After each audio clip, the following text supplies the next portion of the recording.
Shakespeare wrote, "Uneasy lies the head that wears a crown." And the champion Chicago Bulls have exemplified this in the playoffs. But for those who thought a changing of the guard was imminent, one need not look any further than Game 5. The Bulls sent a message they were not about to relinquish the crown just yet.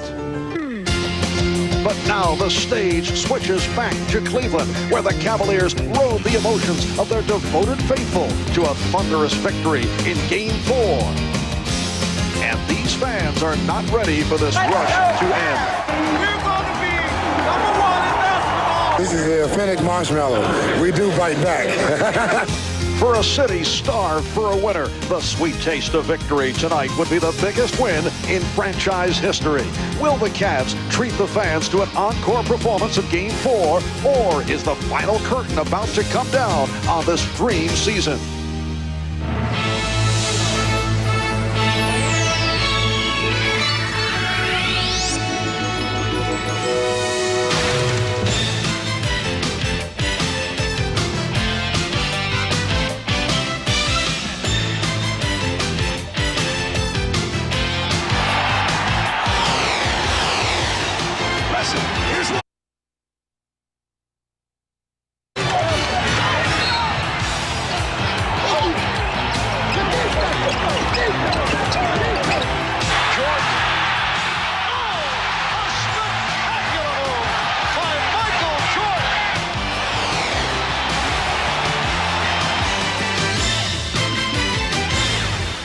This is the NBA on NBC.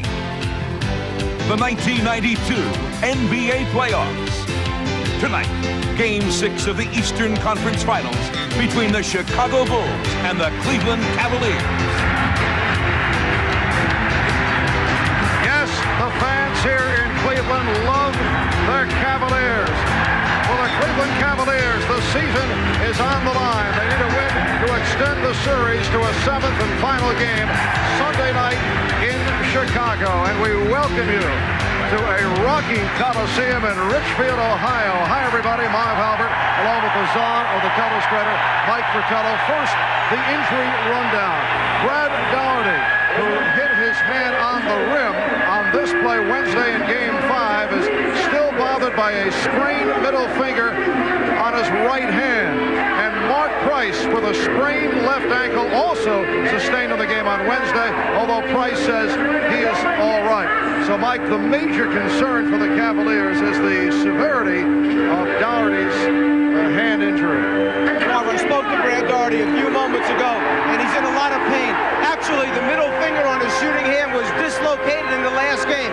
He was in a terrific amount of pain at that time, and it still is about the same now. They have no splint on there because he's afraid it will restrict his movement. It was a big problem for the Cavalier front line. And talking about that front line, in game number 5, it was the disappearance of the Cavs front line that caused them their biggest concern. In the first 4 games, they combined for 51% shooting and a total of 53 points per game.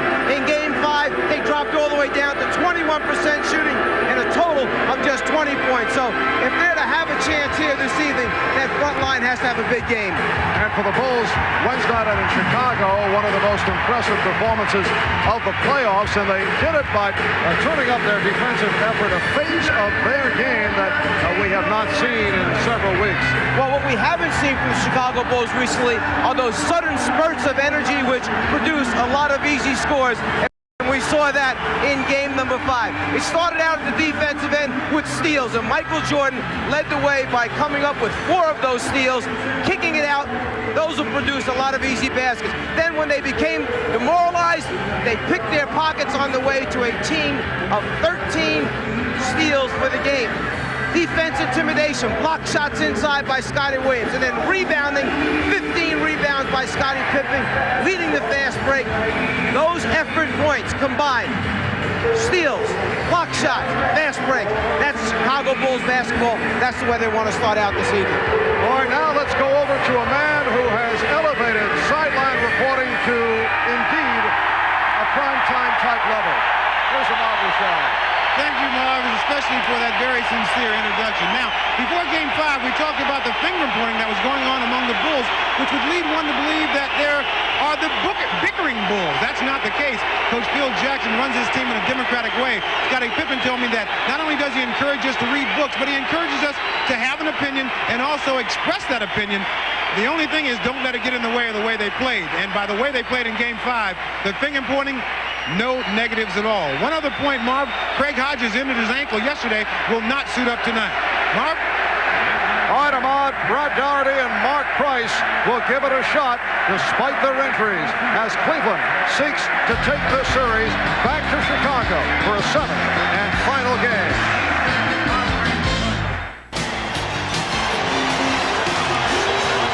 $20,273 capacity crowd here at the Richfield Coliseum. A look at the Chicago Bulls starting lineup: John Paxson and Michael Jordan. Open in the backcourt, Horace Grant and Scottie Pippen up front.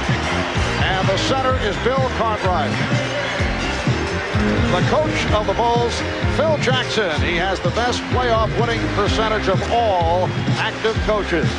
And here's how the Cleveland Cavaliers open up with Mark Price despite the injured ankle, Craig Elo at the guards, Larry Nance and Mike Sanders on the front line, along with Brad Daugherty, who will be playing in pain coming off the 1-for-10 effort in Chicago on Wednesday night. Lenny Wilkens, 815 career wins as an NBA coach, and that is impressive. Number 5 on the all-time list. Well, as this series has progressed, feelings on both sides have been bruised, but players on both clubs tell me that even with the incidents in Game 5, Game 6, both, as it turns out, involving Danny Ferry, there are no hard feelings, and there is mutual respect. We'll have to see how that plays out this evening. And what you have is a Chicago Bull team that understands the importance of putting away the Cavaliers tonight. They'll try and jump on them early. They want to end this series, go home and get the same amount of rest as their next opponent if they can. Joe Crawford, Bill Oakes, Paul Mahalik are the officials as the crowd responds with Cleveland controlling the tip.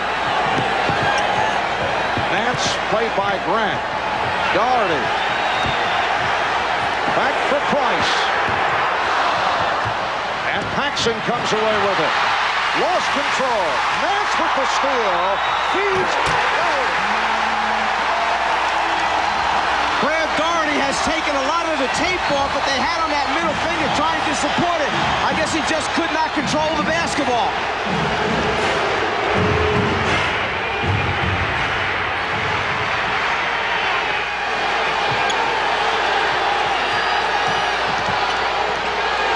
Jordan with 2 on the shot clock. And it's picked off by Pippen. Elo with the steal.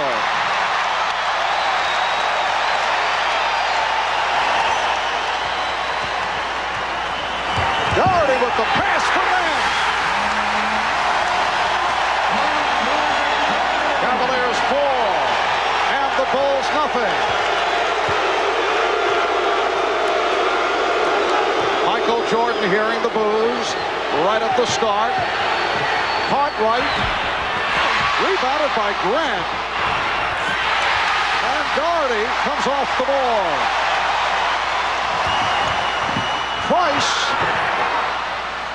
And back come the Bulls. Cavaliers, though, are back down court. Pippen with an ocean to make his move. Now got the opportunity, and he's hit by Daugherty. Let's go over to Ahmad. All right, Marv, I was watching Brad Daugherty during the warm-ups. He took the majority of his shots with his left hand, but he had the 2 middle fingers of his right hand in a brace. He felt uncomfortable with that, took the brace off, and now he just has that 1 injured finger wrap. Marv? All right, Ahmad. Brad Daugherty with the sprained middle finger on his right hand, and you can watch him grimace every time he makes contact with the ball. It's right at the base of his middle finger in that fatty, padded part of your hand. It's the part that every time you touch the basketball, whether you rebound, whether you catch a pass as you go to shoot it, there's some contact there. It's a very painful situation, but the man has to play. He's going to play. Give it his best shot. And earlier in the playoffs, Brad Daugherty was bothered by a sprained right ankle. That during the series against the Boston Celtics, and he played right throughout that and was outstanding. Cavaliers 4 and the Bulls 2. Nance, who was very quiet in Game 5, was stripped. Pippen, what a change of pace move by Scottie Pippen as he beat both Price and Sanders. Well, the only difference between this game and the last one in the beginning is Pippen has asserted himself both times, but this evening Pippen's shots are going down. He missed some easy ones in game number 5. The double team as Nance took the ball in a little too deep on his dribble penetration, and then Pippen has been given the green light to try and make some things happen off the dribble, turns the corner on Sanders, no defensive help. Foul committed by Paxson. Sanders having difficulty finding someone and calls for the timeout, preventing a 5-second violation. This is game number 6 of this best-of-7 Eastern Conference final. Back in game 1, it was Scottie Pippen with the 29-point, 12-rebound, 9-assist performance. Chicago had an easy time. They beat Cleveland in the surprise game. Game 2 in Chicago, led by Brad Daugherty, who scored 28. Cleveland with a wipeout victory over the Bulls in Chicago. Game 3, Michael Jordan, 36 points. And the Bulls here in Cleveland, that was last Saturday afternoon, jumped in front by 19-2, 26-4, never headed. Game 4, John Williams off the bench for 18. And Cleveland came up with a victory in Game 5. Jordan with 37. And the Bulls put the Cavaliers away in the 4th quarter, a 15-0 run. Cavaliers did not hit a field goal until 3.5 minutes were left. Blocking foul call. It's on Pippen. The Bulls defense is up, very aggressive. They're trying to jump into passing lanes, trying to pick up charges, offensive fouls against the Cavaliers. They remember how the last game ended. They had the Cavaliers demoralized. Their heads were down. They're trying to bury them early in this game and hope they'll go away. Remember, that was a 2-point game going to the 4th quarter. Nance off a pretty lead from Price.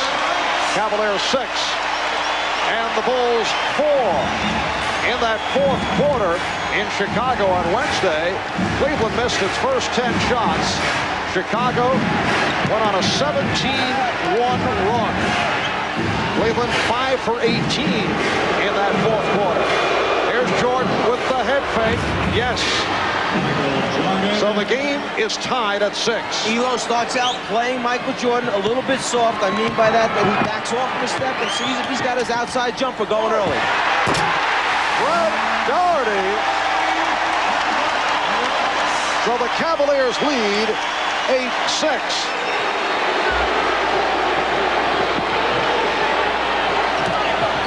Jordan for Cartwright.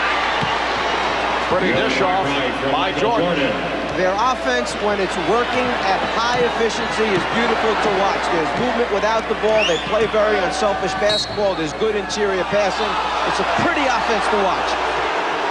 And Elo is called for his first. That'll be his first personal team foul. The Cleveland Cavaliers hoping to tie the series, sending it back to Chicago for Game 7 on Sunday night.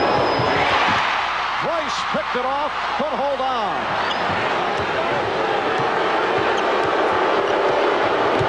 Here's Jordan to the fadeaway, and Daugherty with the box out. Brad Daugherty playing here in the 1st quarter with high energy. Nance, yes. Cleveland by 2. They play that little sudden transition pick and roll game, 2-man game, Price and Daugherty, Price and Nance, and it catches Chicago without any help defense. Paxson is wide open for 3. And out comes Price. Bulls able to get back. Here's Daugherty giving it up. And Elo regroups. Sanders with a mismatch. Yes.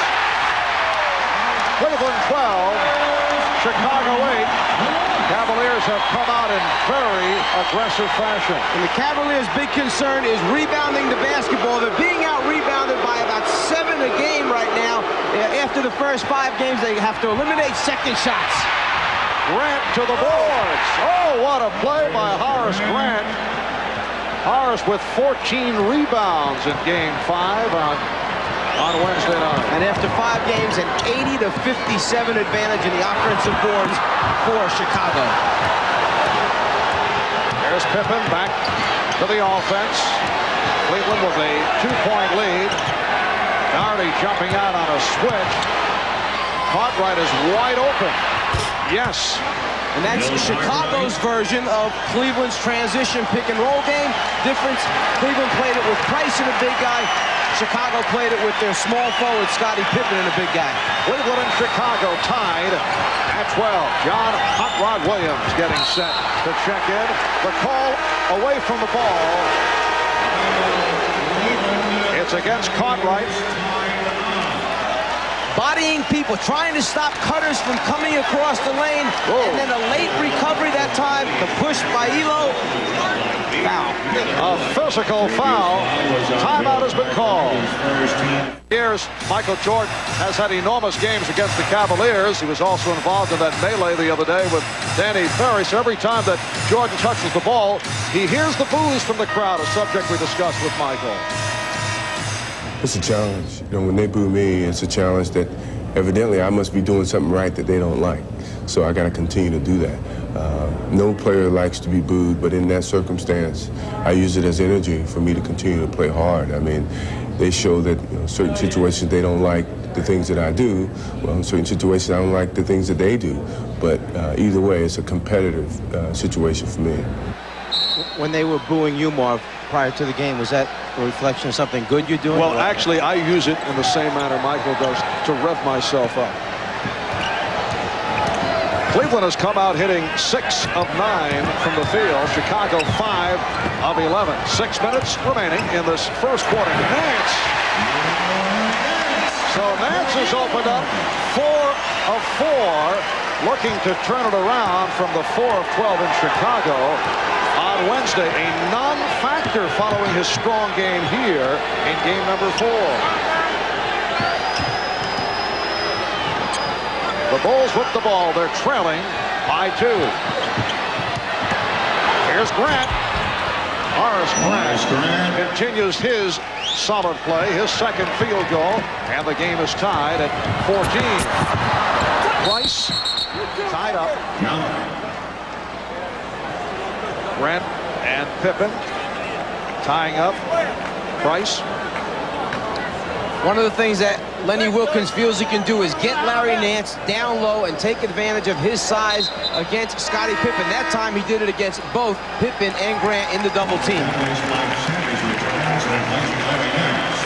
And Mike Sanders is back. Larry Nance taken out and headed back to the Cleveland locker room. Here's a pitch for Pippen, who got ahead of the field and clearing the stop. Now the Cavaliers try to take advantage, but Pippen hustles back. We're tied at 14. Doherty, yes, very strong move by Brad Doherty. And he got the shot off before the Bulls could double team him from the baseline. That's the maneuver they used in last year's championship series to double team Magic from the baseline, his blind side. They never got there that last time. Foul committed by Sanders. His first.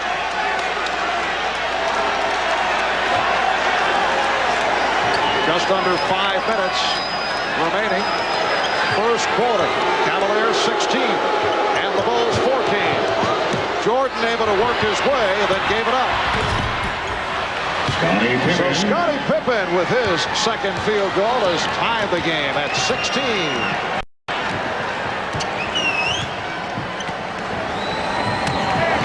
Doherty, Williams up front, Elo and Price in the backcourt. Action all over Price. And Jordan to the board. Elo played it well, stopping the ball. Here's Jordan. Yes. That time, Michael Jordan used the screen from Bill Cartwright. You saw Larry Nance make his way back and apparently had a problem with his contact lens, and he's ready to check back in. The double team on Doherty, who pitches it out. Sanders, and Jordan gets it down again. Pippen is hanging, and Pippen this time is able to hammer it home. Sanders had two mistakes on the same play. First, he should have thrown one more pass to a wide-open Craig Elo to his right. Then he never covered the backcourt when he's the furthest guy out on offense. His responsibility when he shoots a long jumper, stay back and cover the other basket. Elo hits the three.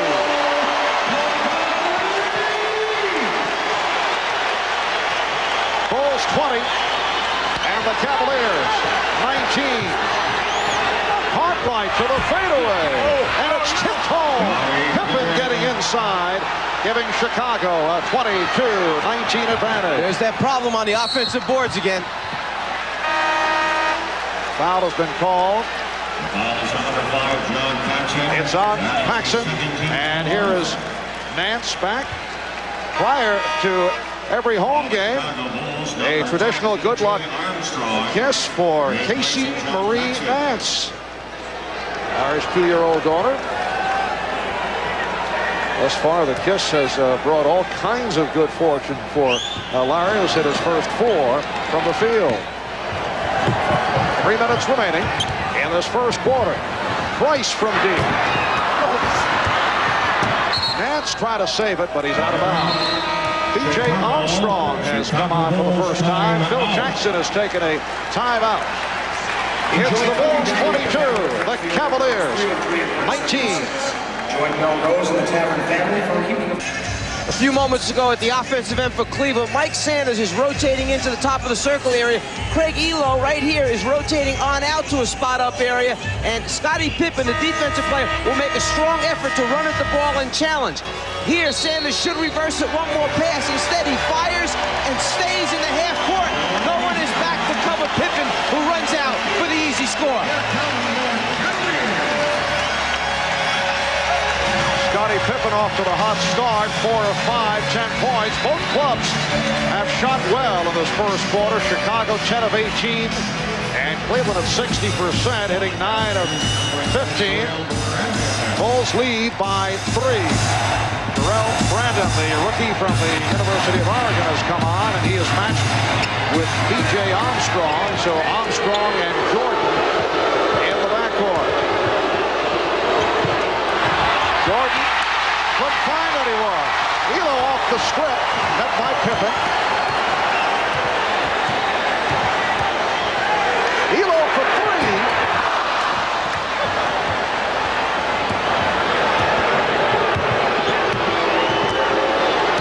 At this point, Craig Elo has played Jordan very well. Pippen with a wide open 3. And Nance gets to it. Terrell Brandon replacing Mark Price. Price starting out 0 for 5 from the floor. He's got to start nailing some jumpers to open up that inside game for the Cavaliers. Pippen trying to come over to help out. Here's Nance. Good recovery. It appeared he was about to be tied up. Bulls by 1.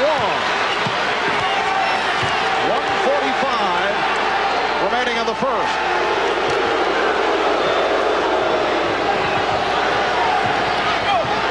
Here's Pippen. And Brandon moves down. Brandon with the step. Rejected by Pippen. Armstrong has a 4-on-2. Goes to the pull-up. Yes. And that's what breaks the heart. It happened in the last game to the Cavaliers early. They got to the front of the rim, but 7 block shots in game number 5 for Chicago turned a lot of what looked to be like sure scores for Cleveland into scores for Chicago at the other end. B.J. Armstrong had a good one the other night, 12 points, as the bench got back into it for Chicago. Shot clock down to 4. Here's Hot Rod Williams. And Hot Rod did not have a good one in game 5, hoping to get back to the offense. Scottie Pippen with 12 points. Bulls now by 5 with 42 seconds remaining in the first quarter. Phil Jackson had mentioned to us that Scottie Pippen really exerted himself in the first quarter of last game, but just couldn't get the rolls, didn't get the scores on the board. As a result, this game he's getting the scores. Here's Doherty. And Michael Jordan moving across in deliberate fashion, checking with Phil Jackson, who wants to hold for a final shot. Spread the floor, let Michael go one-on-one, run the clock down, and try and either finish for Michael, solo act, or kick out for an open jumper in the corner. And Elo puts it away. Elo claiming that it was deflected off Jordan. But the official, Bill Oakes, says no, and a 20-second timeout is taken by Chicago with 4 3/10 seconds remaining in the quarter. When Chicago spreads the floor, they put Pippen in the right corner, B.J. Armstrong on the other side. Jordan's trying to get past Elo and then either kick to Pippen or take it himself. There's the flick, but it is Hot Rod's left hand. Hot Rod's left hand sneaks in there and deflects it out of bounds. From a different angle, as Jordan starts to penetrate, Hot Rod sticks the left hand in. It's a good call by the official, an excellent call on a tough look.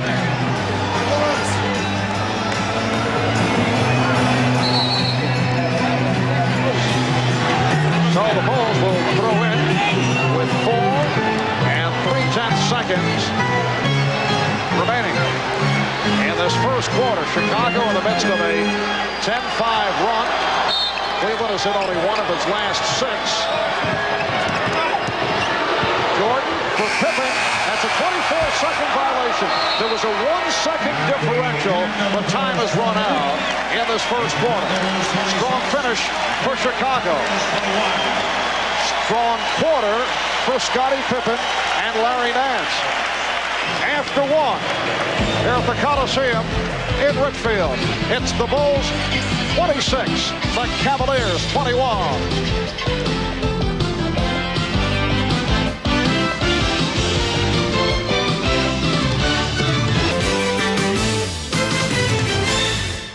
Ahmad Rashad back at Richfield Coliseum, and just to show you how big a game this is here, 20,273 people. These are the standing room only people here. They can't see the court. They just want to get on television, I guess. Marv, can you see me from up here? These are all fans of yours. All right, Ahmad, things getting a bit physical in the stands with our cracked sideline man. Standing ovation from this capacity crowd as the Cavaliers step back on. Good shooting first quarter. Both teams at 50%. Chicago 12 for 24. Cleveland 10 of 20. The Bulls with a 10-5 run to conclude the first, and they lead by 5. Very quick first quarter. Only 2 free throw attempts by both teams combined. Once again, Jordan bottled up and lost it. Played by Armstrong. Brandon and Elo in the backcourt. Doherty up front with Williams and Nance. Shot clock at 5. Out of 3. Here's Doherty. Blocked. And it's rebounded by Grant.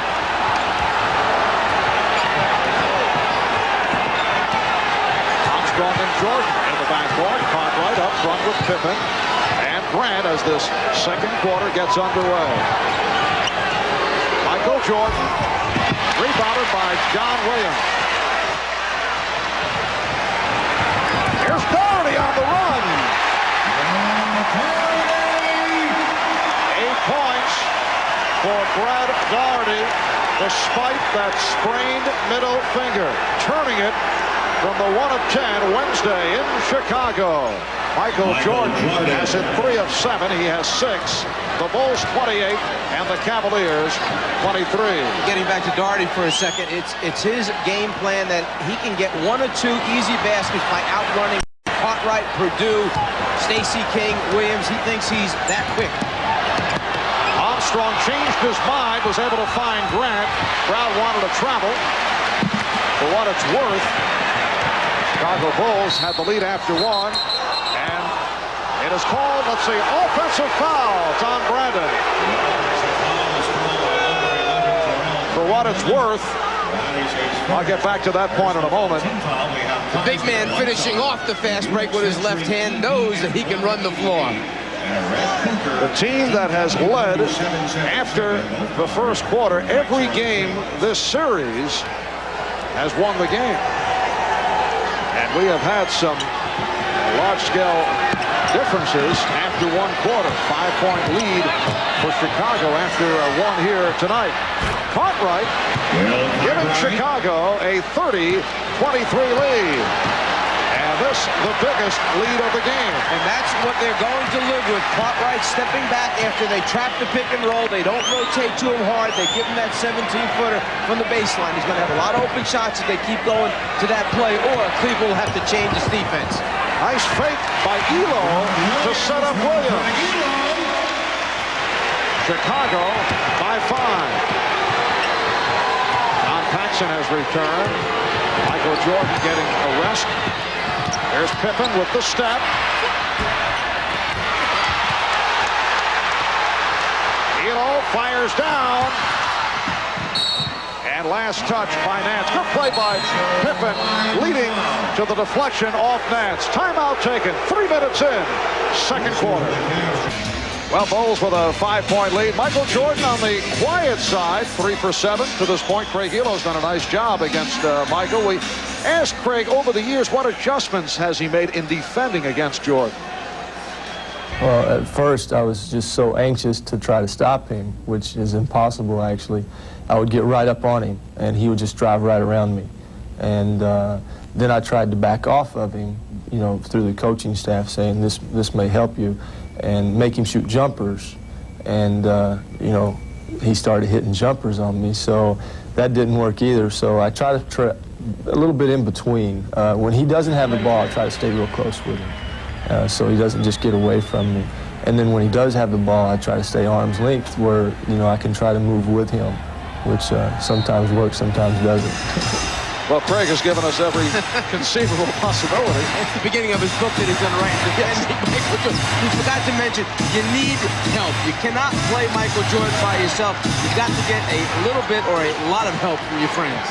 Scott Williams has come on for the first time. He had an outstanding game in Chicago on Wednesday. Shot clock is at 3. Armstrong. And it will be Cleveland ball. And because the Chicago Bulls have small guards out there, John Battle is on the floor right now for Cleveland.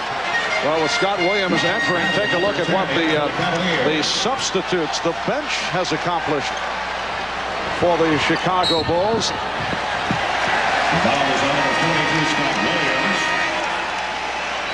Scott Williams called for the foul.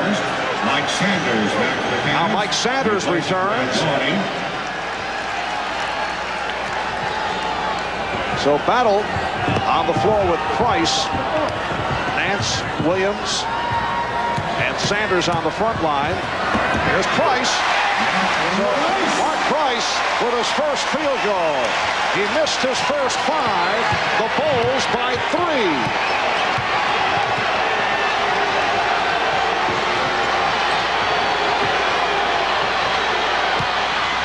Williams surprised to find himself wide open. Sanders. And the Cavaliers on a run have moved within 1.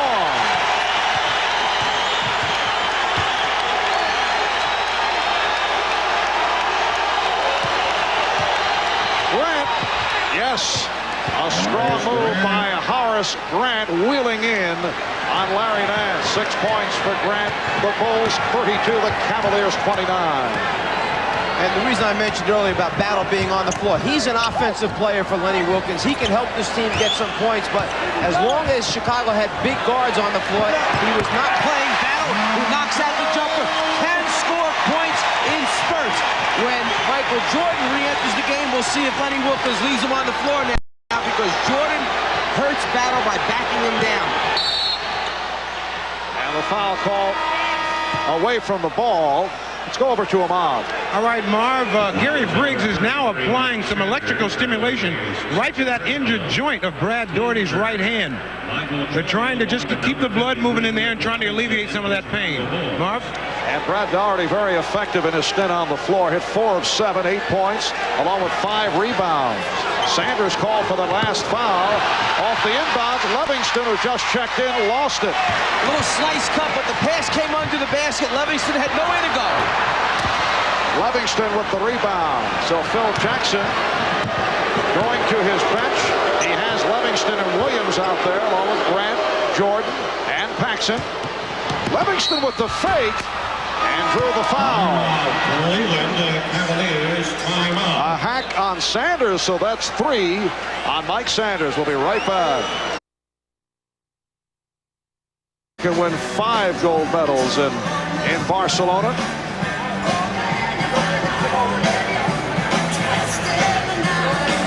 The Cleveland Cavaliers, the most improved team in the NBA, with an increase of 24 wins from last season. San Antonio Spurs a plus 35 and 89-90 after David Robinson joined the club.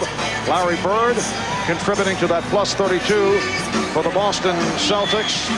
Tom Chambers leading the Suns to that plus 27, and the Cavaliers turning it from the injury hit 33 and 49 season 2 years ago. They finished next to last in the Central Division with Mark Price going down with a knee injury.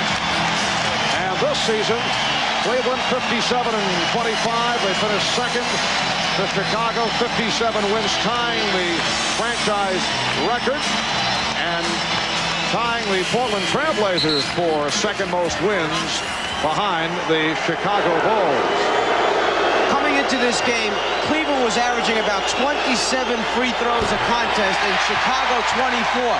Right now, Cleveland has not taken a free throw in this game. This will be the Bulls' 4th attempt at the foul line. Livingston only a 62% free throw shooter.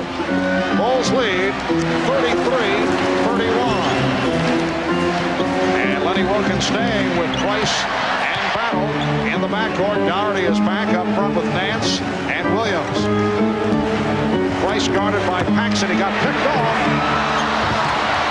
Daugherty, brother Williams to the rebound. Nance on the follow and a foul call. Well, it's one of the areas where they have been pounded by Chicago on the offensive boards.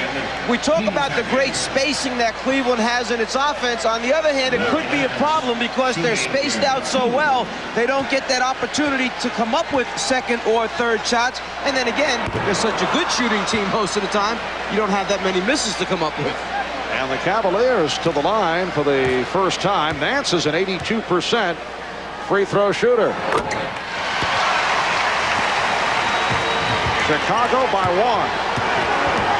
Price putting some pressure on Paxson. We come up on 6 minutes to go in this first half. And here's what they go to, the post up right away. Jordan against Battles, what they're trying to get. Grant, yes, he was given the shot, passed it up, changed his mind, and was able to drill it home. And they even tried to get Michael late there as it swung around the floor to Grant. He looked for Jordan flashing in the lane, but then when his defensive player backed off, he had to shoot it. Battle with his second field goal, and the Bulls lead by 1.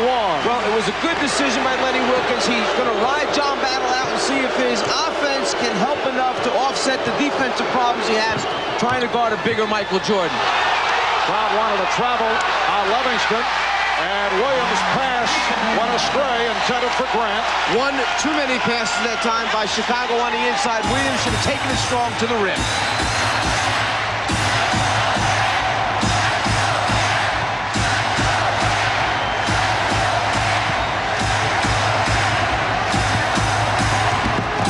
Now Daugherty being played by Williams and stopped by Grant. They converged on Daugherty, and Grant came up with the block. And here's Grant foul.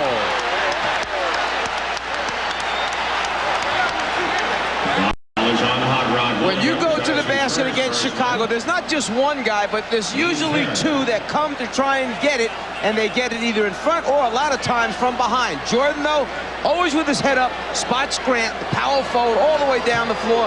Williams did a good job of stopping the layup by reaching over another Bull who was trying to basically block him out. Hot Rod Williams called for his first. Horace Grant to the line for the first time.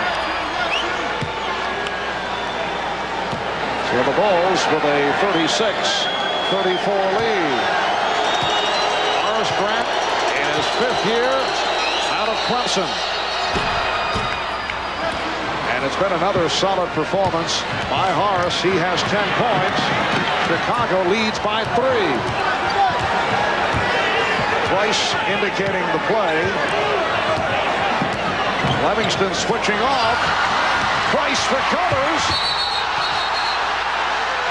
And the foul being called by Bill Oakes. It's against the Bulls. Foul is on number 53, Cliff Livingston. Called on Livingston.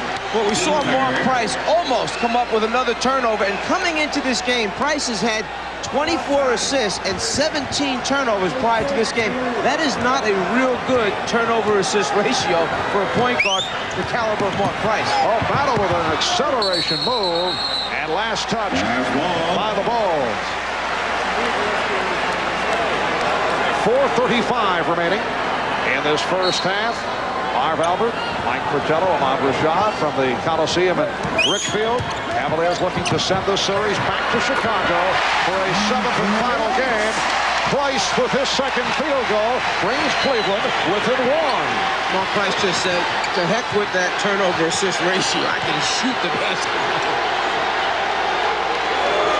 That running one-hander Price goes to is a shot you rarely see in the NBA. Here's Jordan. Livingston. Cliff Livingston showing his strength off the offensive board. The Bulls lead 39-36. Well, Phil Jackson has confidence once again in Cliff Livingston. He's putting in the game early, and Cliff responds. Come on! Nance able to control, and he's fouled. Bulls want a jump ball, but contact made according to the official, Paul Mahoran. And Livingston obviously doesn't agree with the call. He feels that that's all basketball, that it should be a jump ball. Doesn't matter. He's going to the foul line for 2. It's, yeah, hand is on the ball, but it's the body on the shoulder and the rest of the contact where the foul is called. So Nance now 2 of 3 from the line. Larry Nance, the best shot-blocking forward in NBA history, although has not come up with big numbers in that department in this series. Livingston sitting down. Pippen is back along with Cartwright. Grant also will get a rest. Horace Grant leads with 10 points.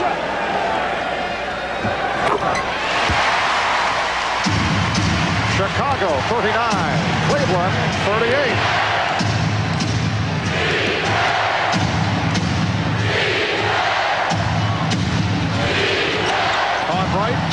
Back out for Pippen, met by Williams. Cartwright wide open again. Well, they continue to double up on Scottie Pippen.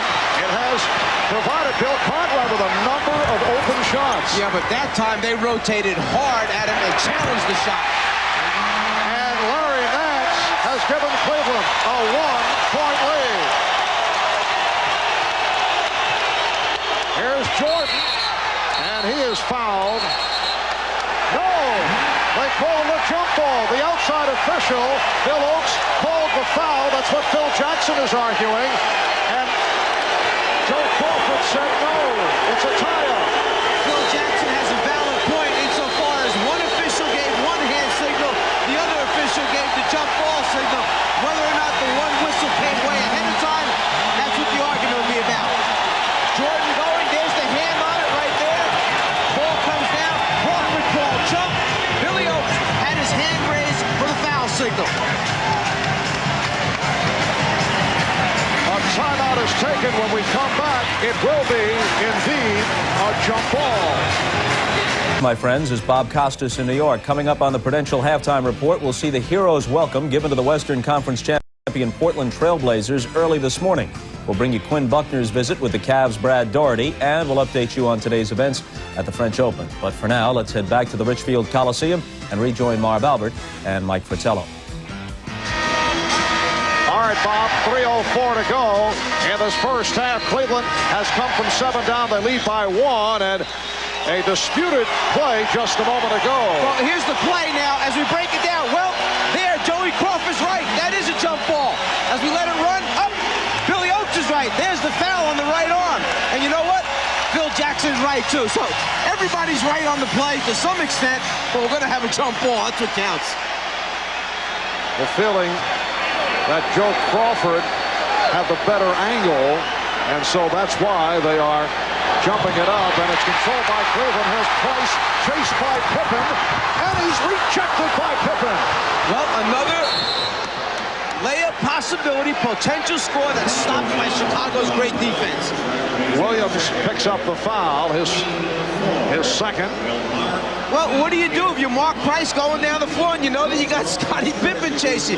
You don't have much choice. You either back it out, which, you know, nobody's going to like that decision, or you try to lay it up and he just jumps over the top of you and blocks it. Both teams have committed 4 team fouls.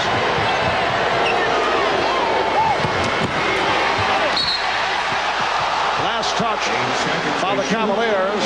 The Bulls will have it with 8 on the 24. Horace Grant checking back, replacing Scott Williams. 2:39 remaining in this first half. It's the Cavaliers 40 and the Bulls 39. To show you the way this series has gone, with Cleveland overtaking, that's a backcourt violation. Ball goes to Cleveland. With the Cavaliers coming from 7 down, this is the latest we have seen a lead change any game this series.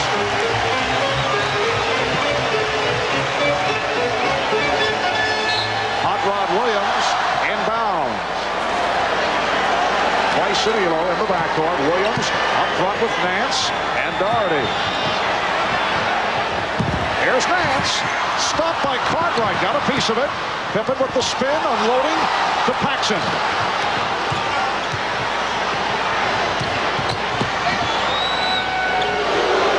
And Michael Jordan. Here's the moves. Michael with a very quiet first half. He's been off. Loose ball foul called. A push against Cleveland.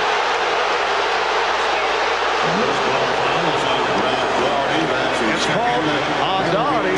Michael Jordan has hit only 3 of 9 from the floor. There was some question about his wrist, which he injured at the end of game number 5. For more on that, let's get over to Ahmad. All right, Marv, actually in game number 4, Michael Jordan fell a couple of times on that wrist, and then in game 5, he fell on it again hard late in the game, went to the hospital after the game, they had it x-rayed, and said that he felt pretty good today, but obviously that could have some effect on the way he's shooting the ball tonight. Well, you have 2 players who have injuries, and it's affecting their shooting. The wrist to Michael Jordan, Mark Price with the bad ankle, he said it wasn't that bad. Well, he's shooting only 2 for 9 at this point in the game. Paxson able to get to it. 2 minutes, last 2 minutes. Here's Jordan. Grant on the follow. Chicago 43 and Cleveland 40.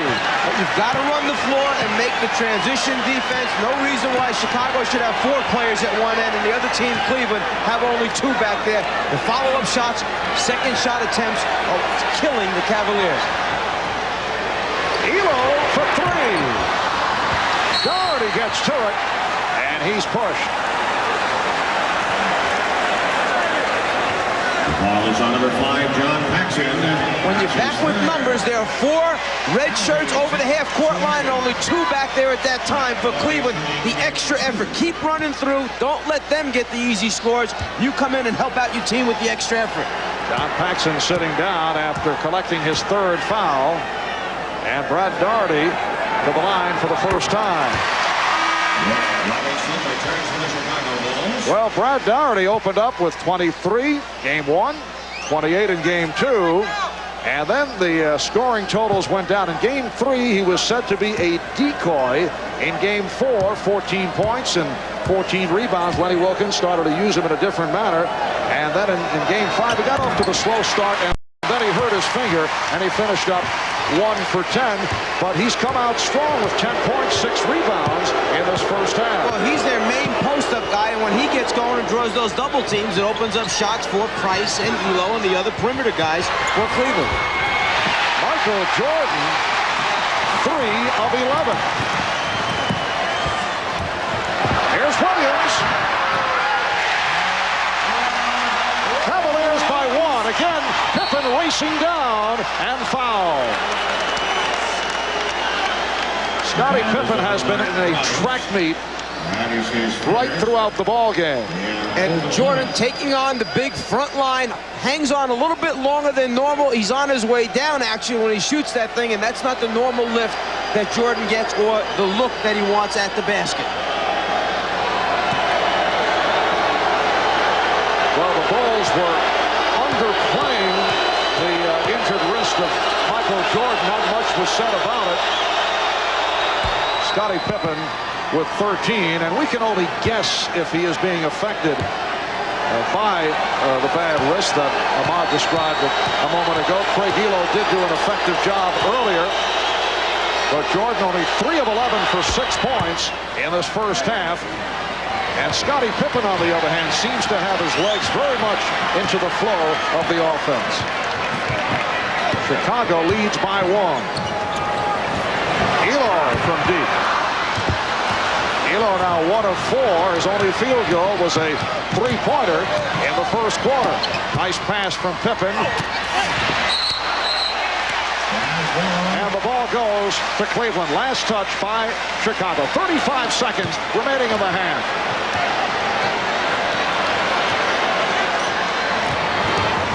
Price finding Doherty, and he's fouled.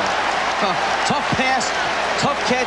Mark Price threading the needle to Doherty on the roll to the basket. But when you roll against Chicago, you draw a crowd. They have tremendous team quickness. They recover quickly. There they are closing down the lane, Livingston and Grant. That's not where Doherty wants to be with that sprained finger. Fouled by Livingston. I was going to ask Price, could you throw it just a little bit higher next time so I'm not reaching down in the middle of them both?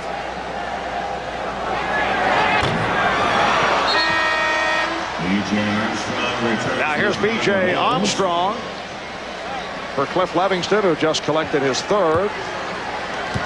In the past 2 seasons, Brad Doherty has transformed a body of baby fat into a mass of muscle. Has become a much stronger player. Clearly the best passing center in the NBA, and he's tied the game at 45. 20 seconds remaining in the first half.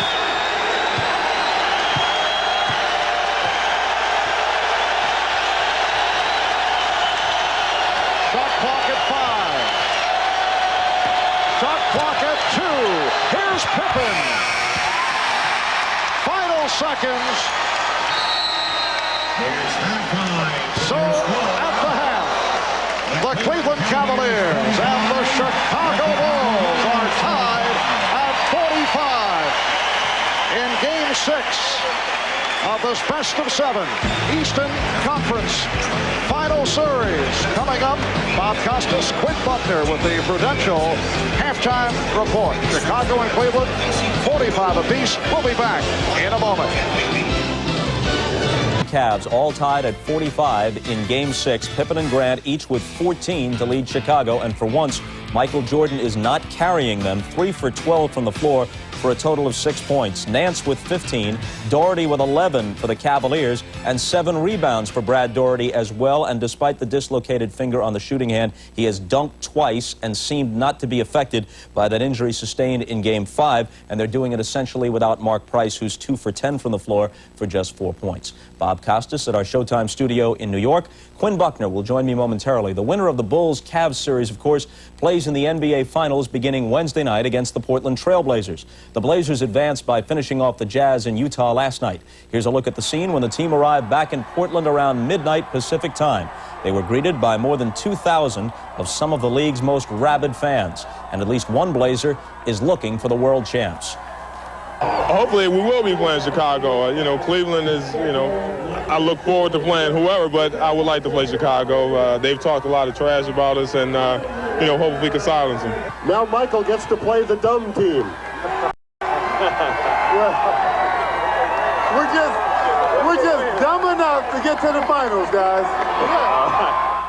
And they start one way or the other on Wednesday. Now, taking a look at the Eastern Conference Series, one of the reasons the Cavs had trouble in Game 5 against the Bulls in Chicago was the injury suffered by center Brad Daugherty. After dislocating the middle finger on his shooting hand, Daugherty hit only 1 of 10. That's not the sort of performance Cleveland fans have come to expect, and in fact, in the first half tonight, as we said, he's come back with 11 points and 7 rebounds. Regardless, Daugherty has taken his place among the league's best centers, a group that includes Robinson, Ewing, and Olajuwon. Quinn Buckner takes a look at how Daugherty got there. Here's Daugherty. His baby face was a distinct contrast to his level-headed nature. Raised in rural North Carolina, this 16-year-old thought he knew his future. If I don't play professional basketball, which is not one of my goals, I'll have to get out in life, and cope with life and get a job just like everybody else. And I feel if I have a good academic background, it'll help a whole lot. The youngster got his education at North Carolina and found work in Cleveland 6 years ago. Brad, you've had a very good career so far here in the pros. You've obviously matured fast. You were young for college, young for the pros. How did that affect you? Oh, it affected me a lot. I went to college. I was just turning 16, and the big thing was not exactly going to college. The big thing for me was getting my driver's license. So I had to apply that and learn. And Coach Smith really nurtured me through that situation. I mean, he didn't baby me. He brought me to the harsh reality of society that I was on my own more or less, but he would kind of monitor. He let me grow.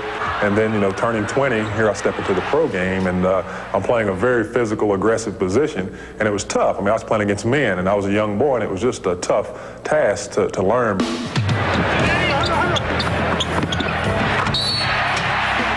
One of your strengths is passing. Where did you perfect that ability? I actually perfected that playing with my older brothers. They wouldn't let me play with them because, they shot the basketball all the time. The only way they let me play is if I passed the ball to them. So, and if I didn't pass the ball, he'd smack me or something. Daugherty is known to run the court all out. He wears his number 43 in honor of another pretty fast mover, stock car legend Richard Petty. I met Richard Petty when I was a very, very young man. 8, 9, 10 years of age, and he made a lasting impression on me by just taking his time on a crowded day and talking with me, and give me a little bit of his life, telling me a little bit about himself and what he likes to do, and that impression stuck in the back of my mind. And when I got older and was able to achieve some of the goals that I wanted to achieve as becoming a professional athlete, I always remembered that person, and I said, if I ever want to be like somebody, I want to be like him. Battling against former North Carolina teammate Michael Jordan, Daugherty has learned from his elder, but he has a down-home trump card, and he's just waiting to play it. Michael's just a tremendous leader by example. I've never met an individual as competitive or as good to heart as Michael. He's just truly a great guy, and the thing about Michael, though, is he's scared of snakes. And, I was, being a country kid, I was always messing with snake stuff like that. So he knows I've got one up on him if I need it. And at least for a half, he's got one up on him statistically. To review those numbers, here's what's happened through the first 24 minutes tonight. Very uncharacteristic for Jordan, especially in the playoffs, where, as we said last night, he's been scoring about 35% of his team's points. Well, that has been the case with Michael Jordan. But what he's got is some help from his teammates. But in Brad Daugherty, what he's starting to do, one of the reasons he's become so much better is I think he's bulked up. He's really strong, and for whatever reason, people don't pay much attention to that. He gets on the block, he can't move him. What I like about what he does off the court, though, is this is a guy who rounds up his teammates, will take them to the Children's Hospital, and they'll sing Christmas carols. So he's a guy that really likes to give back to the community, but I do like the way he plays because I like the way he gets everybody else involved in the game. Okay, up next, we're going to get Bud Collins and John McEnroe involved with a recap of today's action at the French Open. That's right after this message from Prudential and a word from the NBA.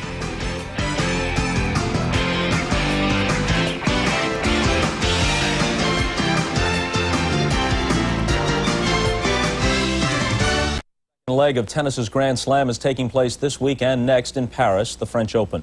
So far, things have gone very much according to form, and with a recap of today's action, here's the odd couple of tennis broadcasting, veteran Bud Collins and rookie John McEnroe.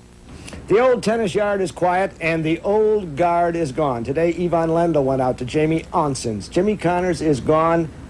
And so are you, John McEnroe. But you're not out of the tournament. Welcome to NBC. And you're still in the doubles with young Agassi. Can he carry you? He's been carrying me so far. It was a lot of fun today, and it's going to be a lot of fun to do the commentary for NBC. Well, you won today with Andre Agassi, and Andre Agassi won in singles along with the other three of America's Forceful Four. Michael Chang, Jim Courier, Pete Sampras, and Jim Courier, his 19th straight win today over a very tough guy, Mancini. Courier's playing as well as I've ever seen him play. I mean, mentally, he's the strongest guy in the circuit right now. He's going to be really tough to stop. He's my favorite at this point. But what's incredible is that there's 2 or 3 other Americans with a realistic chance of winning this. As you said, Chang, Sampras, and Agassi. And a couple years ago, there was barely an American that would make it to the past the first couple of rounds. So this is great for American tennis. How it's changed, how Americans love clay, and how John McEnroe, I must ask, fined $7,500. Yeah, $7,500 for intemperate language the other day. Your reaction? Well, I wish I hadn't said it. That's the first thing. But I also wish that the sport of tennis handled the microphone situation in the same manner that the football, baseball, and hockey sports do. I think it's a lot of fun when you see people go at each other, but when you really hear what's really said, it does turn you off, and I wish it hadn't happened. Well, they're going to turn us off right now, but tomorrow, 3 Eastern Time, Michael Chang against Nicholas Culte and the French Open. Wonder how McEnroe will handle the microphone situation in the NBC booth. I will officially pass the baton as the reigning rookie. You give it to Mr. McEnroe. He is now the rookie of the broadcast booth. Intemperate language in that situation will cost him a bit more than $7,500 and light up the switchboard, which we could use around here. We'll return with second half action. The Bulls and the Cavaliers tied at 45 right after these messages from your local station. This has been the Prudential Halftime Report, brought to you by the companies of the Prudential. In a changing world, one thing remains rock solid: the Prudential. Bulls and Cavaliers tied at 45. At the end of the first half, Michael Jordan, 21 minutes, only 3 of 12, 6 points, an un-Jordan-like performance. However, there could be a problem with the right wrist, as we mentioned earlier. For more on that, here's a report from Ahmad. All right, Marv, I just spoke with Michael Jordan as he was on his way back out onto the court. He did confirm that the wrist was sore, but he gave me that warrior shrug like the game must go on, so he'll continue to play with it. Marv? Yes, that warrior shrug. Something I know you have seen on many an occasion. Yeah, I go on with you a lot of nights. It's very difficult. Right. But Jordan averaged 32 points per game going into tonight's game against the Cavaliers. And either it's Craig Elo's excellent defensive work, or perhaps one of those oddities, an off night or off half for Jordan. Well, Ahmad also spoke with the team doctor, and he basically said, look, it's not much more than this pain in there. He's playing with the pain, and the fact that he's 3 for 12, there's still 24 minutes remaining in the second half. Yes, we have seen him turn it around on many an occasion. Let's take a look at some of the halftime statistics. Today's Miller Genuine Draft halftime stats. Mark Price having his problems, 2 of 10, only 4 points in the first half. The Bulls 42% from the floor. Cavaliers 46. Both clubs dropping off after the good start in the first quarter. The difference tonight, though, the fact that the Cleveland front line has gotten back into it after a very quiet game in Chicago. And they certainly need John Williams chipping in a little bit more, because Mike Sanders at the small forward spot has been in foul trouble once again on the bench. They need another contributor up front. So we're heading to the second half, tied at 45. Marv Albert with Lazar, the telestrator, Mike Fratello, along with Ahmad Rashad. At one point, Chicago led by as many as 7. We're tied at 45 as the game heads to the third quarter. The high point men for the Bulls. Grant and Pippen with 14.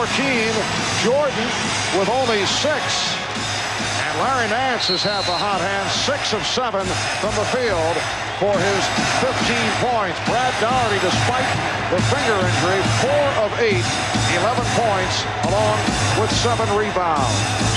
Paxson and Jordan in the backcourt. Cartwright up front with Grant and Pippen. Make it 3 of 13 for Michael Jordan. Mike Sanders called for his 4th. You mentioned that Michael Jordan was struggling from the floor, but his backcourt partner, John Paxson, who was shooting over 61% coming into this game, averaging over 8 points per game, blanked in the first half, 0 points. had only one shot opportunity, a three-point attempt.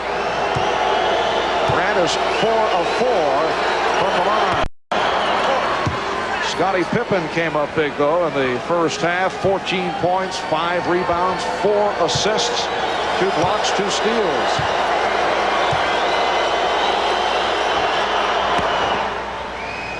Chicago 47 and Cleveland 45.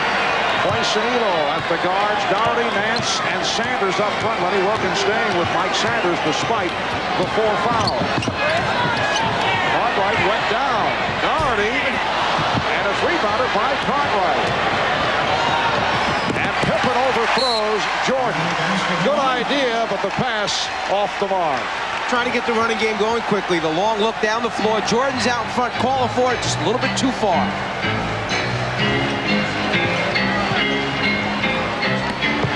Good look, and then Sanders stopped by Pippen. Nice pass, though, from Doherty. Pippen with the pull-up, yes. Chicago 49 and Cleveland 45. The Cavaliers seeking to tie the series at 3 to bring it to a 7th game in Chicago on Sunday. The Bulls hoping to wrap it up to move on to face Portland for the NBA Final. Last touch by the Bulls. Well, the Bulls have come up with so many of these big defensive plays to save scoring opportunities that Cleveland thinks they got in the bank. Instead, they don't. And it's a result of the best shot-blocking team in the league is Cleveland. Chicago, way down the line, has come up big in this series. The Bulls with their 6th blocked shot of the game. And a foul is called as Elo was bumped. Michael Jordan called for his first.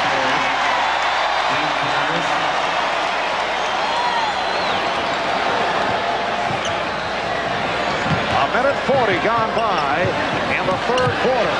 Cartwright saying Doherty was walking. Pippen with a steal, putting the move on Doherty. Oh, spectacular move by Pippen. He now has 18, and it forces the Cavaliers to take a timeout. Lenny Wilkins trying to avoid the spurts, the runs that he knows Chicago can put up on the board. It starts with their defense in the passing lane, and then Pippen taking it all the way for the finish. Oh, big show tonight. We have Mel Gibson wearing an even skimpier outfit than Sigourney Weaver had on last night. Kathleen Battle is here, very fine opera singer. We have Molly Ivins, political columnist. And our first sketch you have to watch. We have all 3 presidential candidates on the show tonight. Even Perot is here. He's in Hollywood, and you know how this town is. And that's after Marv and Mike finished calling this one from Cleveland. Jay Leno with The Tonight Show a half hour after the ball game. Let's go back to the Richfield Coliseum. Thanks, Jay. All right, Bob, Chicago with a 51-45 lead on Cleveland with 2 minutes gone by in this 3rd quarter, and Cleveland has to be wary with Chicago running off 6 unanswered as they flash back to what took place in Game 5 in the 4th quarter in Chicago. 4th quarter starting out 15-0 that run, and then eventually 33-5 when they put the game away. Already feeling for the presence of Cartwright. Nance 7 of 9. He has 17. The Bulls 51. The Cavaliers 47. As a head coach, that's all you can hope happens. You call a timeout, you try and stop it, you set something up, and then you pray the team knocks a shot out. Jordan changed his mind. Pippen passed on the 3. Pippen on the recovery. And he'll go to the line. This has become, from the offensive point of view, Scottie Pippen's ball game. Sometimes it's just the bounces, but Cleveland cannot continue to give Chicago those second chance opportunities. Cleveland has guys running out of there, trying to fill fast break lanes, and they haven't secured the basketball yet. Stay in, get the ball, go down and get a good shot if you're not sure of the fast break. Foul was committed by Nance. Pippen has 19. back in Game 4 of this series, where Scottie Pippen was not able to get into the offense. You recall the 13-point first half, did not get the shots in the second half, 0 for 3 from the floor, was not happy about being out of the flow, worked his way back the other night in Chicago, and has come up very strong here this evening. Foul called on the Bulls. Foul is on number 54, Morris. That's the first picked up by Grant. It is a shooting foul. Phil Jackson arguing the call. He thought it should be a non-shooting foul. Well, if Daugherty was trying to get those arms up towards the basket and then the foul took place, the official is correct in awarding the 2 free throw attempts. It looks like the first shot's going to come from Hot Rod, but he sees Daugherty going to the rim. There was no more dribble. He was on his way up. Daugherty has hit 5 of 6 from the free throw line. Bulls 53, Cavaliers 49.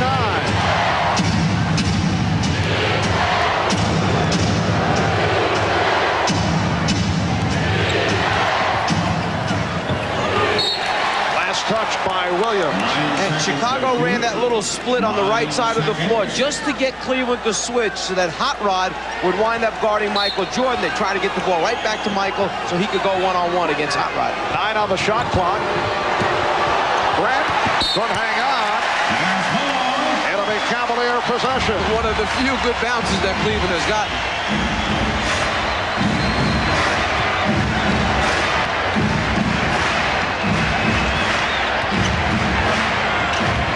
Price working off the pick for the open shot.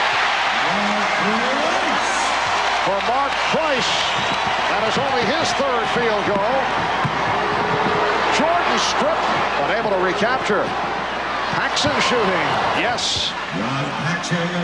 Chicago leading 55-51. Blocking foul committed by Paxson. That is his 4th personal.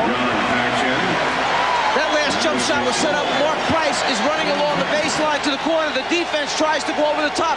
Too much space in between. The result is the good pass by Elo, the wide open look by Price. Price with the quick crossover. Paxson anticipating, tries to step in and pick up the charge. No dice. A.J. Armstrong has replaced John Paxson. We talked last night with Phil Jackson and asked how come we don't see the constant pressure defense by the Bulls that we saw so successfully a year ago.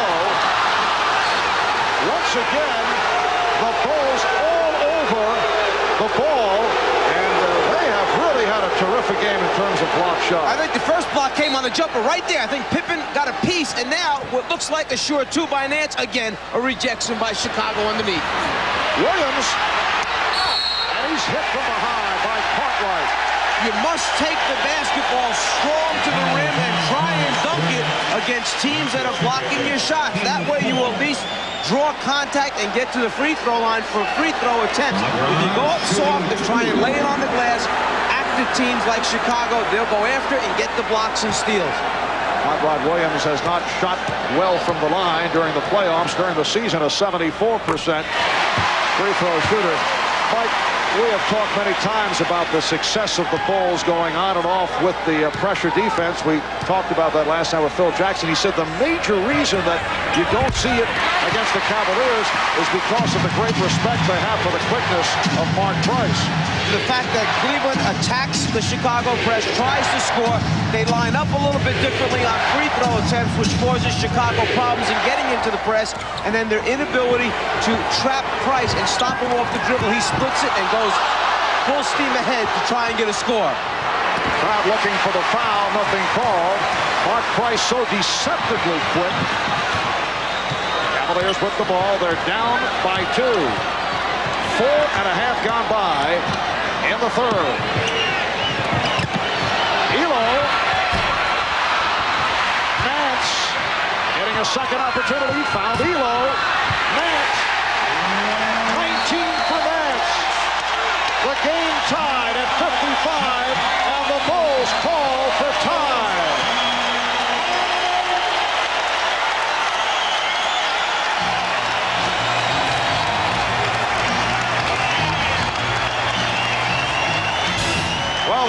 capacity crowd reacting to the Cleveland Cavaliers, who come from behind, and they've tied the Bulls at 55. And there's Gordon Gunn, the chairman of the board of the Cleveland Cavaliers. Gordon, who is blind, attends games with the assistance of the radio play-by-play of the voice of the Cavs, Joe Tate. Gordon Gunn devotes a great deal of energy to the RP Foundation fighting blindness, and he is now its national chairman.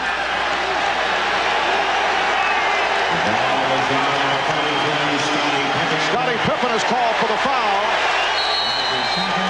and the Bulls want to talk it over, and Phil Jackson is very upset.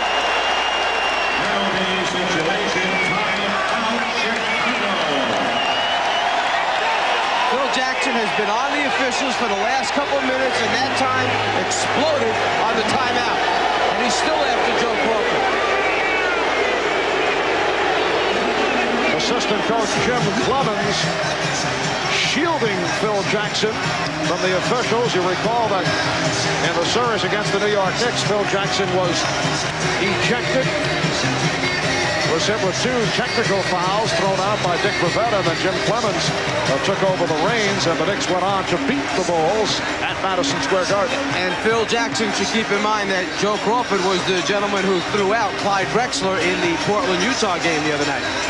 You know, many Chicago players have cited their lack of hunger as the reason they have struggled at times during the course of the playoffs, and we talked about that with Phil. Well, I think we made great sacrifices last year to win a championship. You know, a lot of things. Guys, you know, just saying, hey, no beer after the games. We'll just swear off alcohol until this playoffs finished. You know, we'll sacrifice this. Make exceptions to, you know, late hours or, you know, fooling around or anything else that went on in order to achieve one thing, and that was to win a championship.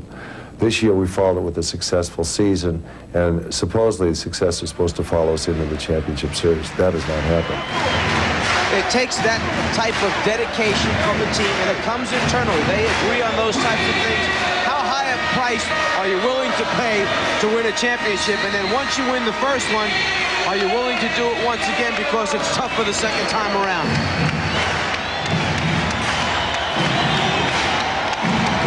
6:55 remaining. Third quarter. The game is tied at 55. And Mark Price to the line because Chicago is over the limit. They've gone over the foul limit early in this third quarter. Mark Price, the #1 free throw shooter in the NBA, just under 95%.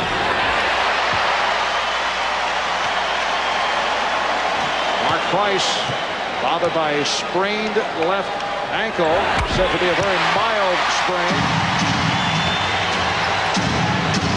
He is 8 points for Price, although he has not shot well. Armstrong.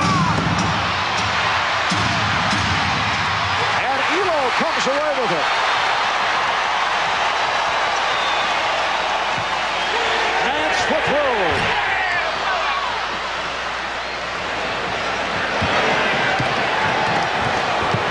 Armstrong with the pull-up, yes. And the game is tied at 57.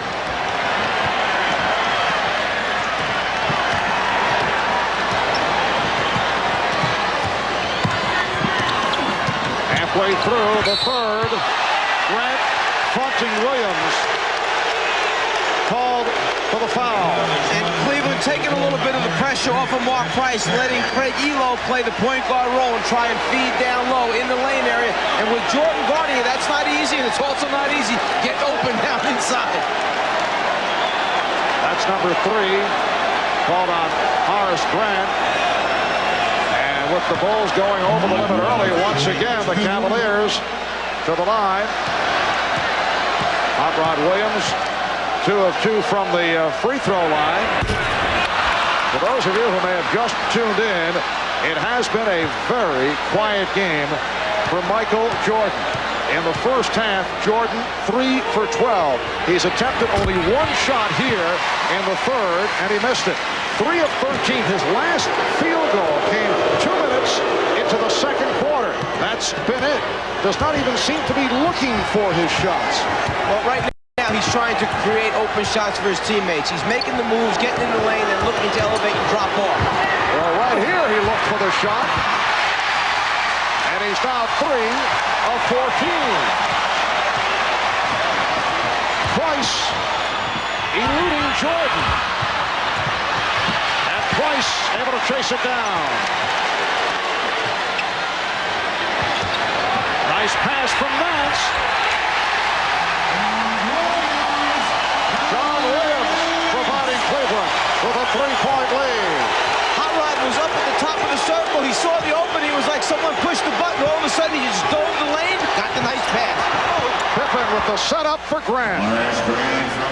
Cleveland 60, Chicago 59 as we come up on 5 minutes remaining in the third quarter.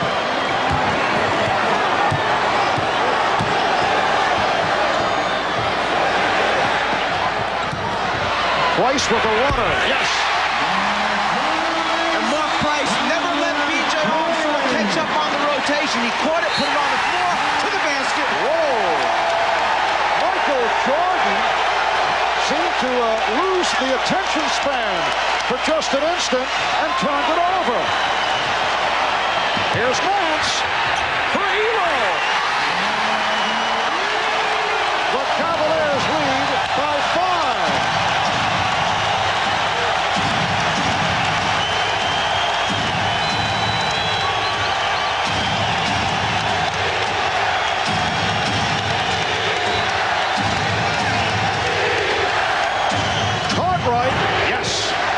Cartwright's 4th field goal. He has 8.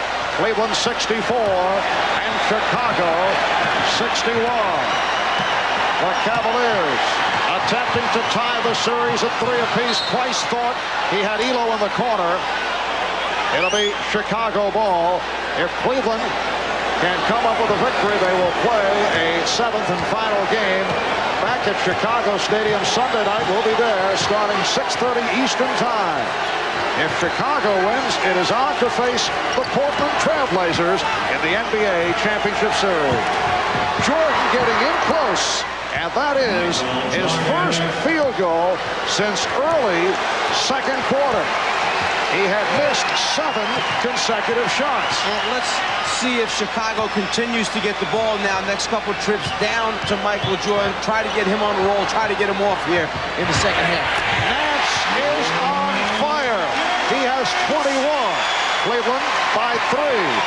Larry Nance has hit 9 of 13. Jordan with a pull-up. Doherty with the rebound. Michael's shooting that ball. It's almost a line drive right now. Very little lift on the shot. Price able to get it off to Williams. Nance. Crowd wants the foul.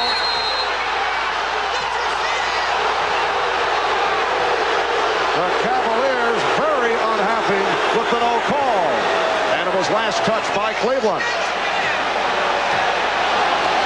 It was called a clean block by Pippen, his 4th block shot.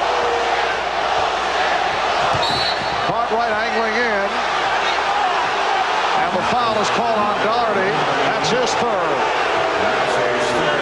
Brad Doherty gets a little chuckle out of that because what he's trying to say is with the contact that's been going on in the lane area, to call that little hand check, not even worth it. Armstrong followed by Price. Now Jordan posting up. Here's Jordan. Yes, and it counts. Michael Jordan. Finally hitting double figures. 10 points for Jordan. And he'll go to the line. It was fouled by Williams. Well, first, this shot is a line drive. There's very little lift or arc in the shot by Michael Jordan. There's the miss. But the next time he gets the ball, Doherty tries to come over and double team, but takes a poor angle. Jordan just sees the open lane, finishes at the rim. And this is the first time that Jordan has gone to the line. Chicago's hit 13 of 14 from the free throw line. 3-point play for Jordan to tie the game. 2.5 remaining in the third quarter.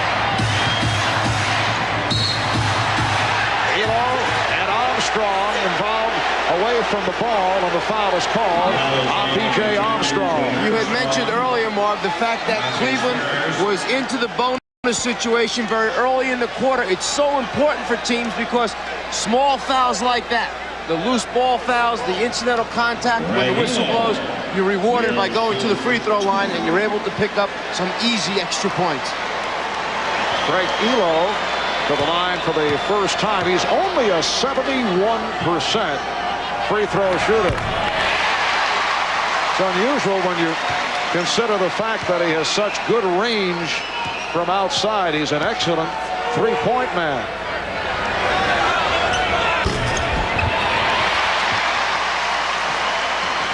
Cavaliers by 2. Jordan down court in a hurry. He thought he was fouled. Here's Williams. Look out. It's a block on Jordan.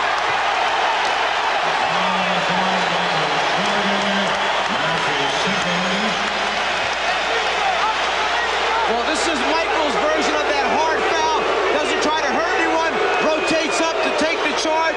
Accepts the fact that it might be called a foul, but he's not going to give up the easy layup.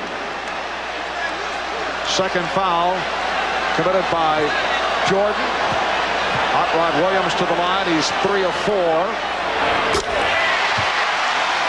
Cavaliers lead by 3. Chicago led by as many as 7 in the second quarter. Cleveland came back. They tied the game at halftime at 45. And right now the Cavs lead by 3 as we come up on 2 minutes remaining in the third. Michael Jordan, 5 of 18, only 11 points.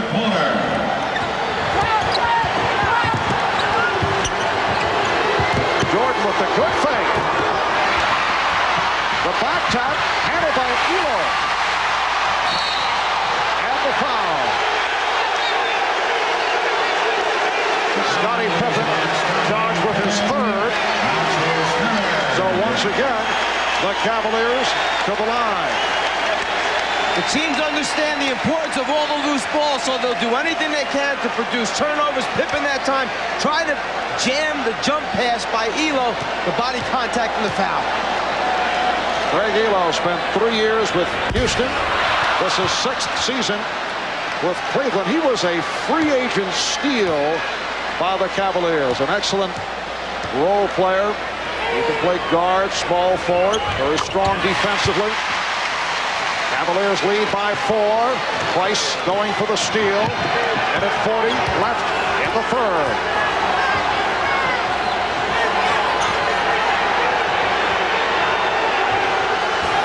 Cartwright stepping out to set the screen. Nance able to switch. Here's Jordan. And he was hacked. So Michael Jordan to the line. Well, Jordan abandoning the pull-up jumper right now, taking the ball strong to the rim, knowing that he has so much hang time, the ability to draw fouls, perhaps that can get him on a good roll. Started out by making a couple free throws. Hot Rod Williams called for his 4th 4-piece on Williams and Sanders for Chicago. John Paxson with 4. 3 apiece on Pippen and Grant.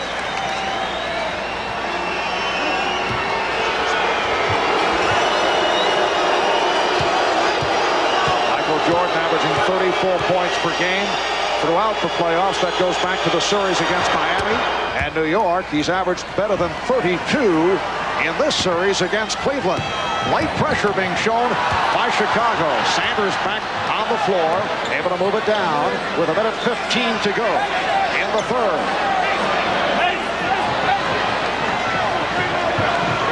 Elo looking to post up on Armstrong.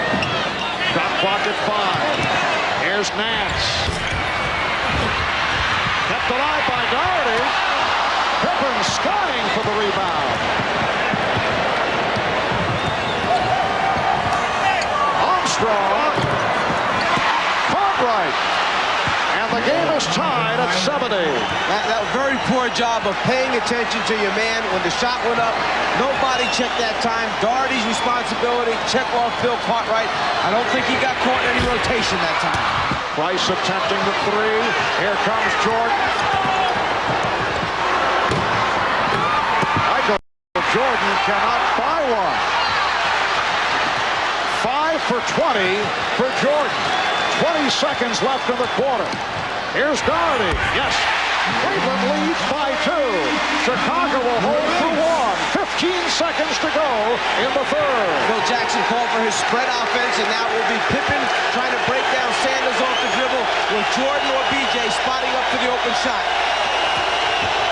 Pippen with the spin. Crowd wanted a travel. Lenny Wilkins very upset. Looking for the travel. They did not get it. Instead of buzzer basket for Scottie Pippen.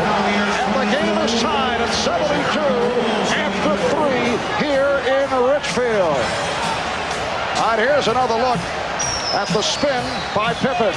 And the officials saying that the hand in there by Sanders caused him to lose control when he went into the spin dribble. Therefore, it was no travel, but you can't convince Lenny Wilkins of that. We'll be back after these messages and a word from your local station.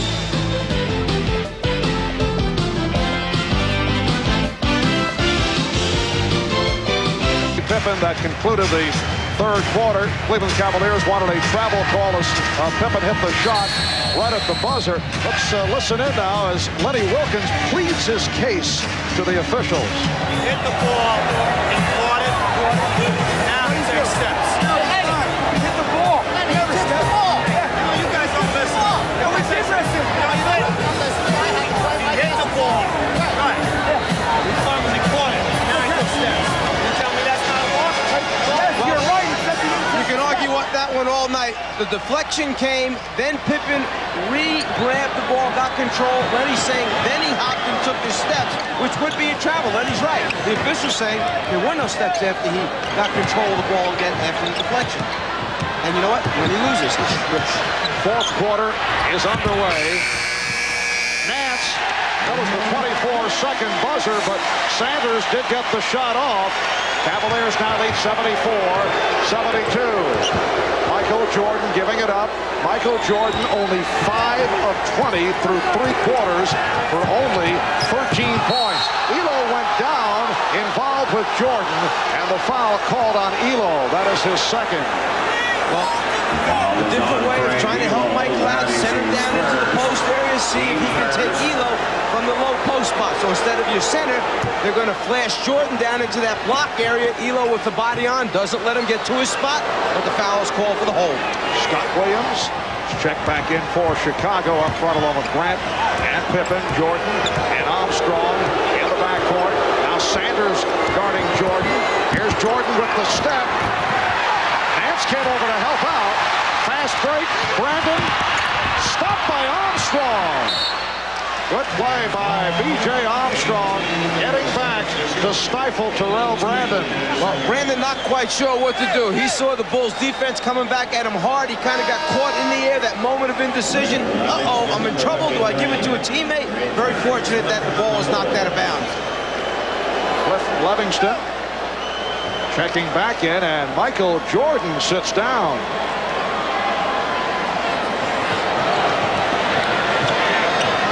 Minute 20 gone by in the fourth. Here's Nance. Doherty gets the new 24. Elo played by Pippen. Elo for 3. Cleveland 77. Chicago 72. Craig Elo hitting his second three-pointer of the night. Williams for Pippen.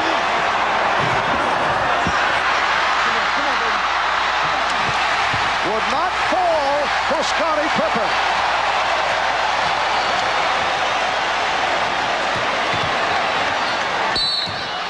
And Doherty fouled by Pippen.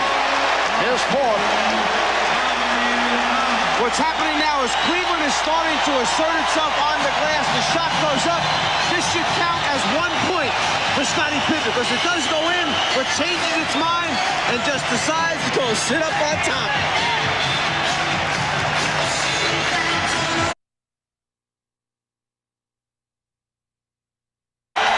Today's Miller Genuine Draft Genuine Moment takes us back 4 weeks ago to Game 1 of the Cleveland-Boston series. Steve Kerr with the stunning 48-footer at the end of the third quarter as the Cavaliers went on to that convincing 101-76 victory over the Celtics. In recognition of this memorable moment, Miller Genuine Draft will donate $1,000 to the Thurgood Marshall Scholarship Fund. Well, the Cavaliers in games 3, 4, and 5 were looking for the three-point shot on the subject of long opportunities. Tonight, 2 of 6. Craig Ehlo just buried one for his second of the game, so he has hit on both. Both Ehlo and Price have shown that they have the range from downtown. And the Cavaliers with a stunning 45% from three-point land against the Bulls this series. 2 minutes gone by in the fourth. Cavaliers have reeled off 5 straight points and lead at 77-72. Sanders with the step. Mike Sanders playing with 4 personal fouls extends to a 7-point Cleveland lead. It is their biggest of the game. Livingston tripped up. And that is number 5 by Sanders. Normally, the Bulls defense, as we showed earlier in the game, closes the lane down. You don't get a clean look at the rim. Mike Sanders puts it on the floor, drives the lane. Nobody rotates over. Then you get a little bit pumped up because you score at the offensive end. You become overly aggressive at the defensive end and pick up those kind of fouls. And Michael Jordan has checked back in. Sanders sits down. For the Chicago Bulls, it has come down to this to avoid going to another 7-game series as they did against the Knicks. They need Jordan to step up.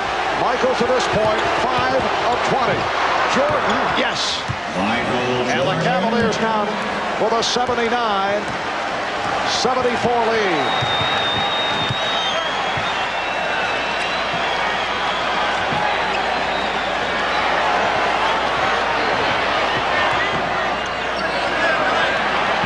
Forced out by Cartwright. Brandon beating Jordan and then rejected by Williams. Scott Williams had a couple of block shots in Chicago on Wednesday. Jordan finding Livingston and Ehlo with the rebound.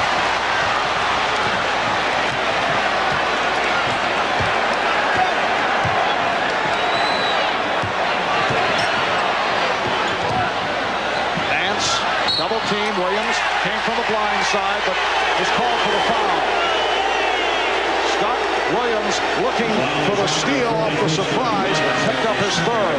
A moment ago, Terrell Brandon turned the corner, thought he had a clear path to the basket, but then as the defense rotated over, a much bigger Scott Williams gets both arms up. From behind now, Williams tries to get it when Nance isn't looking, gets a piece of the arm.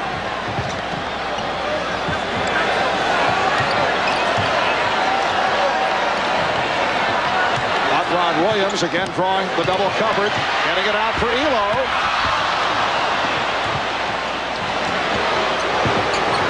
Here's Pippen. Rebound Pippen. So the Bulls cut it to a 3-point Cavalier lead. 4 minutes gone by in the fourth quarter here at the Coliseum in Richfield.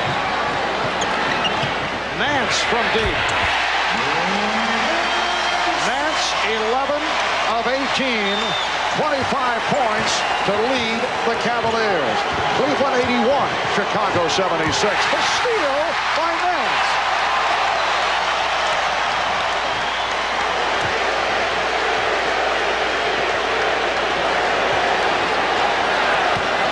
Ehlo struck by Jordan.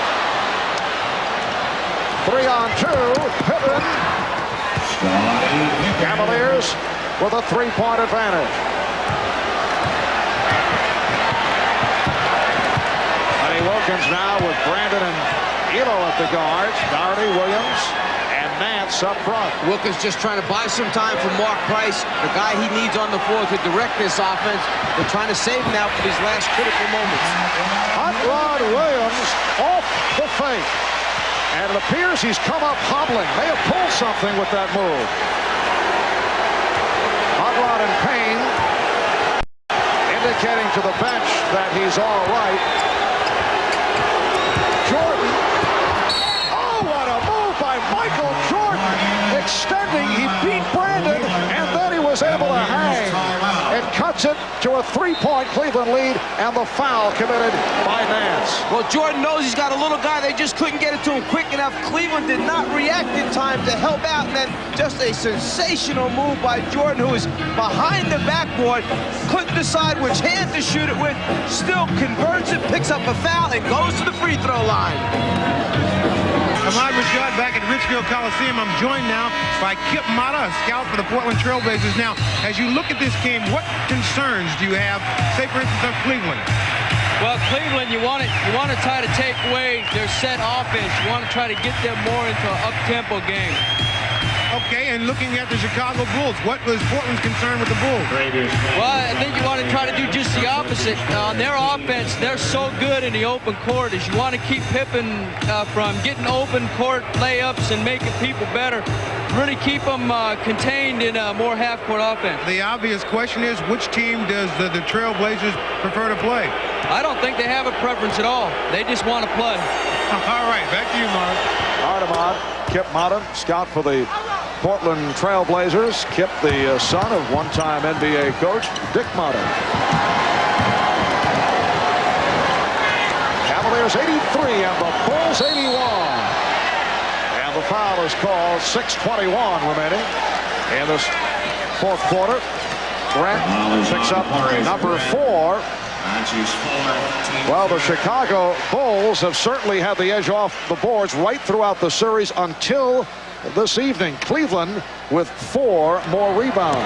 Bulls averaging 7 more rebounds a game coming into this one. Another block for the Bulls. Livingston getting a piece of it, but Williams throws it home. Hot Rod Williams apparently came up with a cramp after that last bucket a moment ago, but says he's all right, able to hang in. He has 14 points. Cavaliers lead 85-81. Here's Jordan. Michael Jordan, 7 for 24. John Paxson is back, playing with the 4 fouls. Mark Price is back. Price stepped out. Price looking to avoid Paxson, went wide, and he stepped out. So it will be Chicago ball. Phil Jackson has Cartwright, Grant, and Livingston on the front line. Scottie Pippen getting a rest. Paxson and Jordan are at the guard. Jordan facing the double team. What a pass for Grant. Michael Jordan delivering to Horace Grant. 20 points for Grant. The Bulls are down by 2. And Jordan actually wanted to pass to Cartwright, who had stepped out along the left baseline at the last second, saw Grant underneath, made the terrific feed. We are down to 5 minutes remaining in the fourth. 5 on the shot clock.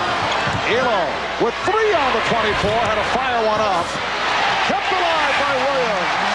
Hot Rod Williams showing his quickness, getting inside, although the Bulls felt that he pushed off.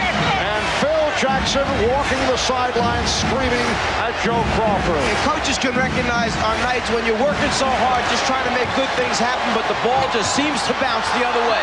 Livingston to the driving hook. Livingston to the tip. Cartwright not able to hit. Williams gets to it.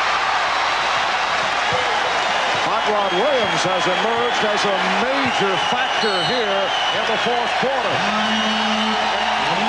The Cavaliers call for time. 4:24 remaining. Cavaliers with the timeout. They lead by 4.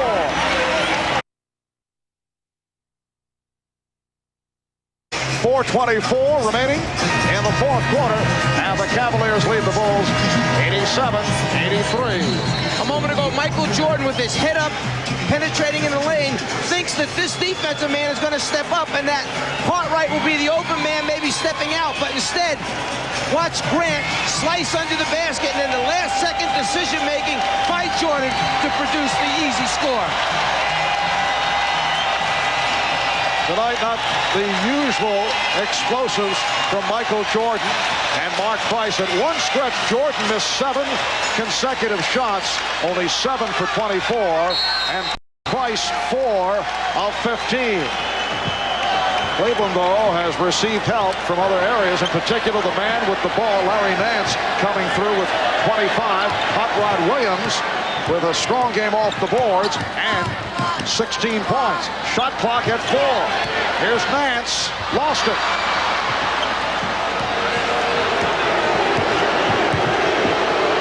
Down the stretch, these last 4 minutes, the big men for Cleveland on the glass is going to be the biggest factor, the second and third efforts. And can they shut down the lanes on the penetration like Jordan just then, taking it to the hoop? So Jordan has 20, and he has brought the Chicago Bulls within 2. 3:45 to go in the fourth. This is no time for fatigue to set in on that front line of Cleveland. And Mark Price continues to have his shooting problems. 4 of 16. Pippen rebounded by Jordan.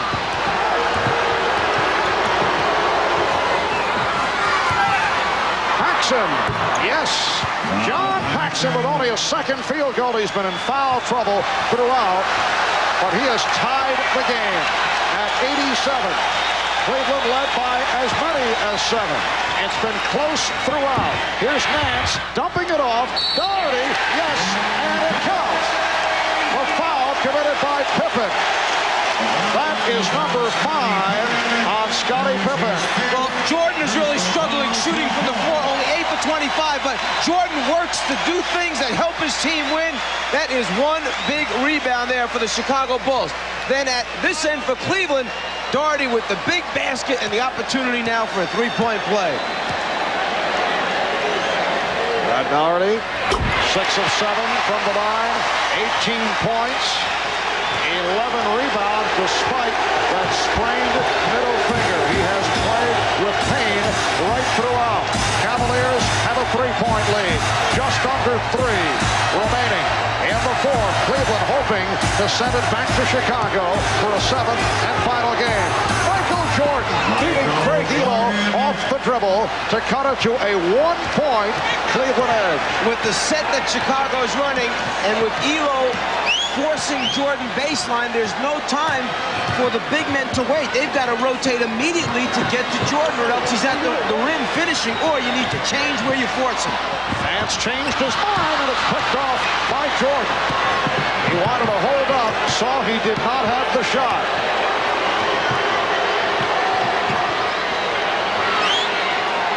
We're coming up on 2 minutes remaining in the fourth. Now to 6 on the 24. Here's Pippen. Yes.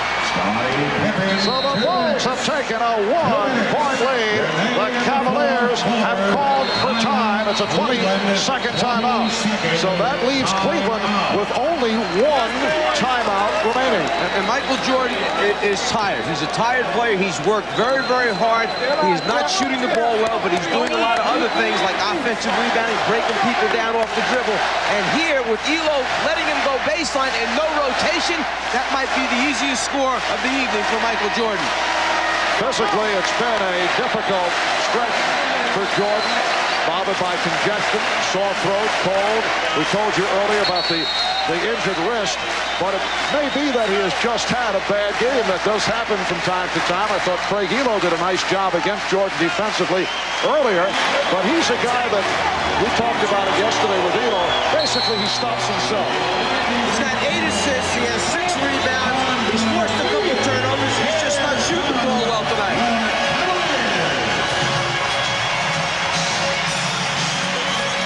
Minutes remaining in the fourth. The Bulls 91, and the Cavaliers 90. Earlier, Chicago led by as many as 7. Cleveland has led by as many as 7. Here's Price on a good shot, rebounded by Pippen. Cavaliers able to get back. Pippen, he's fouled. The hesitation move by Pippen drawing the foul on Nance. That's 4 on Nance. Both teams now with 4 team fouls. So it's a non-shooting affair. It will be Chicago inbounding, but first a timeout is taken by Phil Jackson. 1:43 left. In the fourth, the Bulls with a 1-point lead. Back at the Coliseum in Richfield, Ohio. Very nice production value. Did you arrange that song? Nothing to do with it. As I said, it was very nice. The timeout situation. Chicago with 220, Cleveland 1 remaining. The next foul for either club puts them over the limit. Michael Jordan with 9 of his 22 points in this fourth quarter, so he has come on in the fourth. Chicago leads by 1. 1:35 remaining in the fourth. Here is Jordan to the fadeaway, and he will go to the line. Michael hung just long enough to let the defensive player's arm make contact. The screen away by Grant frees him up, and now he knows Nance is going to challenge. Just the extension by Nance catches Jordan on the forearm. Foul on Nance, his 5th. Nance, high man for Cleveland with 25. Pippen leading Chicago with 28. And the Bulls have done the job at the line. 18 of 19 from the line. Chicago by 2. Hoping to wrap the series and then open up game 1 of the NBA Final against Portland at home on Wednesday. Cleveland looking to force it to a 7th and final game in Chicago on Sunday night. And last game for Chicago, 25 out of 35. They missed 10 free throw attempts. Tonight, trying to find a way to win, doing it from the free throw line. Shot clock at 7. Nance from deep. Air ball. It was deflected. The lift in the legs. Slowly you could see that the Cavalier front line was getting tired. The Bulls with their quickness, athleticism, still going at him. Michael Jordan able to recapture. Here's Pippen wide open. And it's rebounded by Doherty. 50 seconds remaining. Price for 3. Yes! And he's tied the game at 93. Well, you knew he was pulling up for that 3 from the time he got the outlet pass, and it was 2-2. He was pulling up if you got to look at it. Here's Jordan. Yes, and it counts. Michael Jordan right back, hit on the reach-in, and he'll go to the line. The foul committed by Elo. Down 3 at the time. Price pulls up, gets a clean-looking transition and knocks it down. Then Jordan, I think he gets an assist and a basket at the other end. He passes to himself, loses it, tips it, goes in.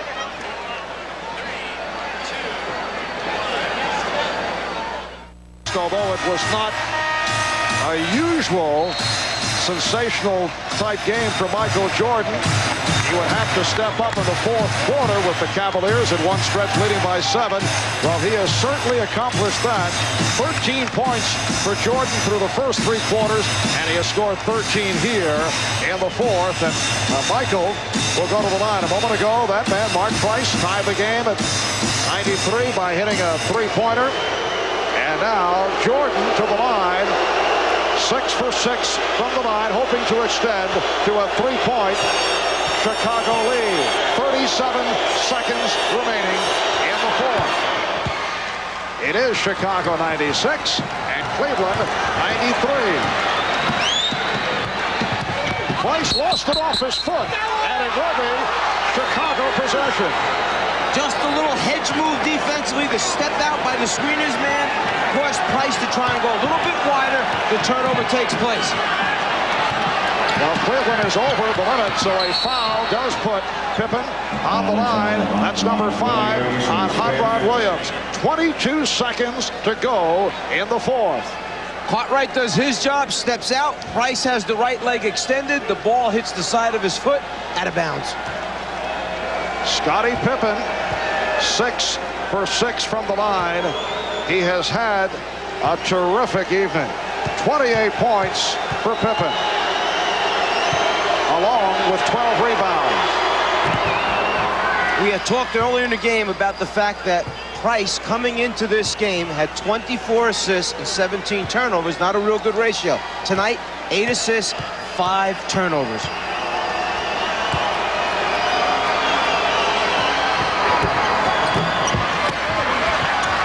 Seconds remaining.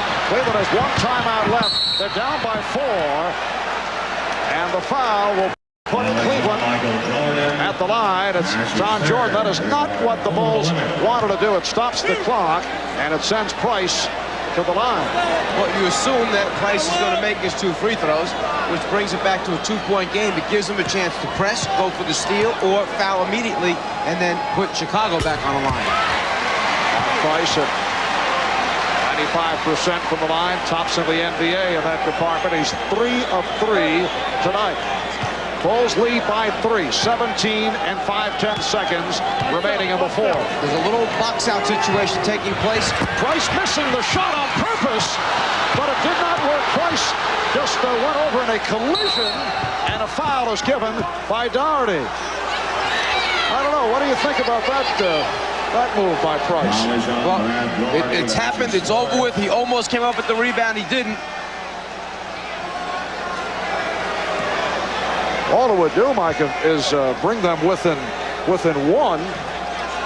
They would basically be in the same situation. Still have to get the ball back. Still have to foul. Hey, Mark Price trying to figure out a way to win. He did it. Didn't come up with it. Jordan questioned whether or not he had gotten rid of the ball before the foul took place, which would have been an easy layup for Chicago. So now he'll have to try and make 2 at the free throw line. Jordan is 7 of 7 from the line. And now Chicago with a 98-94 lead.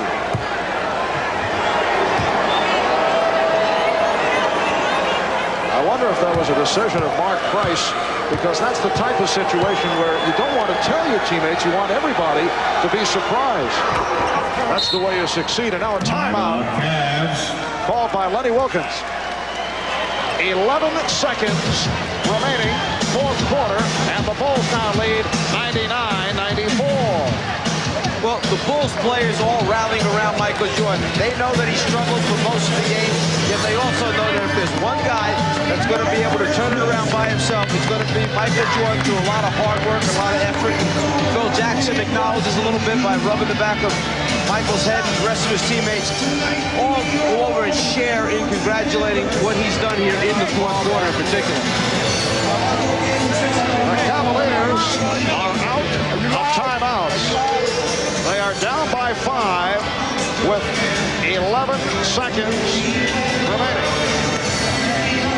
This still is not over with. There'll be just over 11 seconds remaining. You go for the quick score, and it doesn't matter whether you get a 3 first and a 2 later, or a 2 first and a 3 later. You've got to have a combination of 5 points.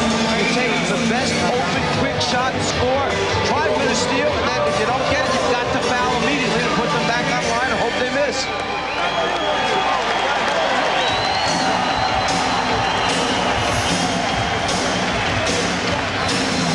Michael Jordan taking over in the 4th quarter. 29 points for the game, 23 in the second half, 16 in the 4th quarter. Tell your team about putting the ball on the floor and the ability of picking up a 3 by going strong to the basket. If the Bulls should challenge, try for the block, perhaps you get fouled as you're dunking it. There are a couple ways of coming up with those 3s. And the Cleveland Cavaliers are hearing it from this capacity crowd. It has been a splendid season for the Cavs, knocking off the New Jersey Nets in the 1st round, beating Boston in 7, winning 57 during the regular season. By Price, guarded by Jordan. Nance for 3. Rebound Jordan. Time running out. The Chicago Bulls are headed back to the NBA championship round. They have defeated the Cleveland Cavaliers in 6 games. They do it here tonight by the score of 99-94. Michael Jordan, Greg Elo, congratulating each other. Let's go over to Ahmad, who is with Michael. All right, Marv. Michael, another tough series for the Bulls, and a tough shooting night for you, but when it's all on the line, you came through. You know, I was fighting myself the whole game. I wanted to win so bad, and I wanted to try to calm myself down and make a contribution somehow. And I was fighting myself 3 quarters, and in 4th quarter, finally, I started saying prayers to myself. Just take your time and relax. Let the game come to you. And it did. I want to give my teammates a lot of credit, boy. They hung in there when I was shooting real bad. All right, now I know that this game is just over, but in the back of your mind, there are some thoughts about the Portland Trail Blazers. Not right now. We think about them over the weekend. All right, man. Good luck to you, man. Great showing. All right, Marv. All right, Michael Jordan, who said he was fighting himself, and then obviously won the battle in the 4th quarter as he turned it on, leading the Bulls to the victory. Nice touch a moment ago. The Cavaliers, as they headed back to the locker room, were given a standing ovation from this crowd for a terrific season. We'll be right back. The Chicago Bulls, down by as many as 7, came on to beat the Cleveland Cavaliers, and they will go up against the Portland Trail Blazers during the course of the regular season. The Bulls won both meetings, winning in Portland in a terrific double overtime game. Jordan had 40, Clyde Drexler with 38, and then in Chicago, a game seen on NBC, the Bulls knocked off the Trail Blazers 111-91. What you're going to see is 2 teams full of athletes, guys who can really get after it at the defensive end and push the ball back down. It's going to be an exciting finale. All right, final score once again here at the Coliseum in Richfield. The Bulls of Chicago, 99. The Cleveland Cavaliers, 94. Coming up after your late local news, it is The Tonight Show with Jay Leno, fan leader Branford Marsalis, and special guest Mel Gibson. For Mike Fratello and Ahmad Rashad, I'm Marv Albert. It's the Chicago Bulls and the Portland Trail Blazers meeting for the NBA championship beginning next Wednesday, right here on NBC.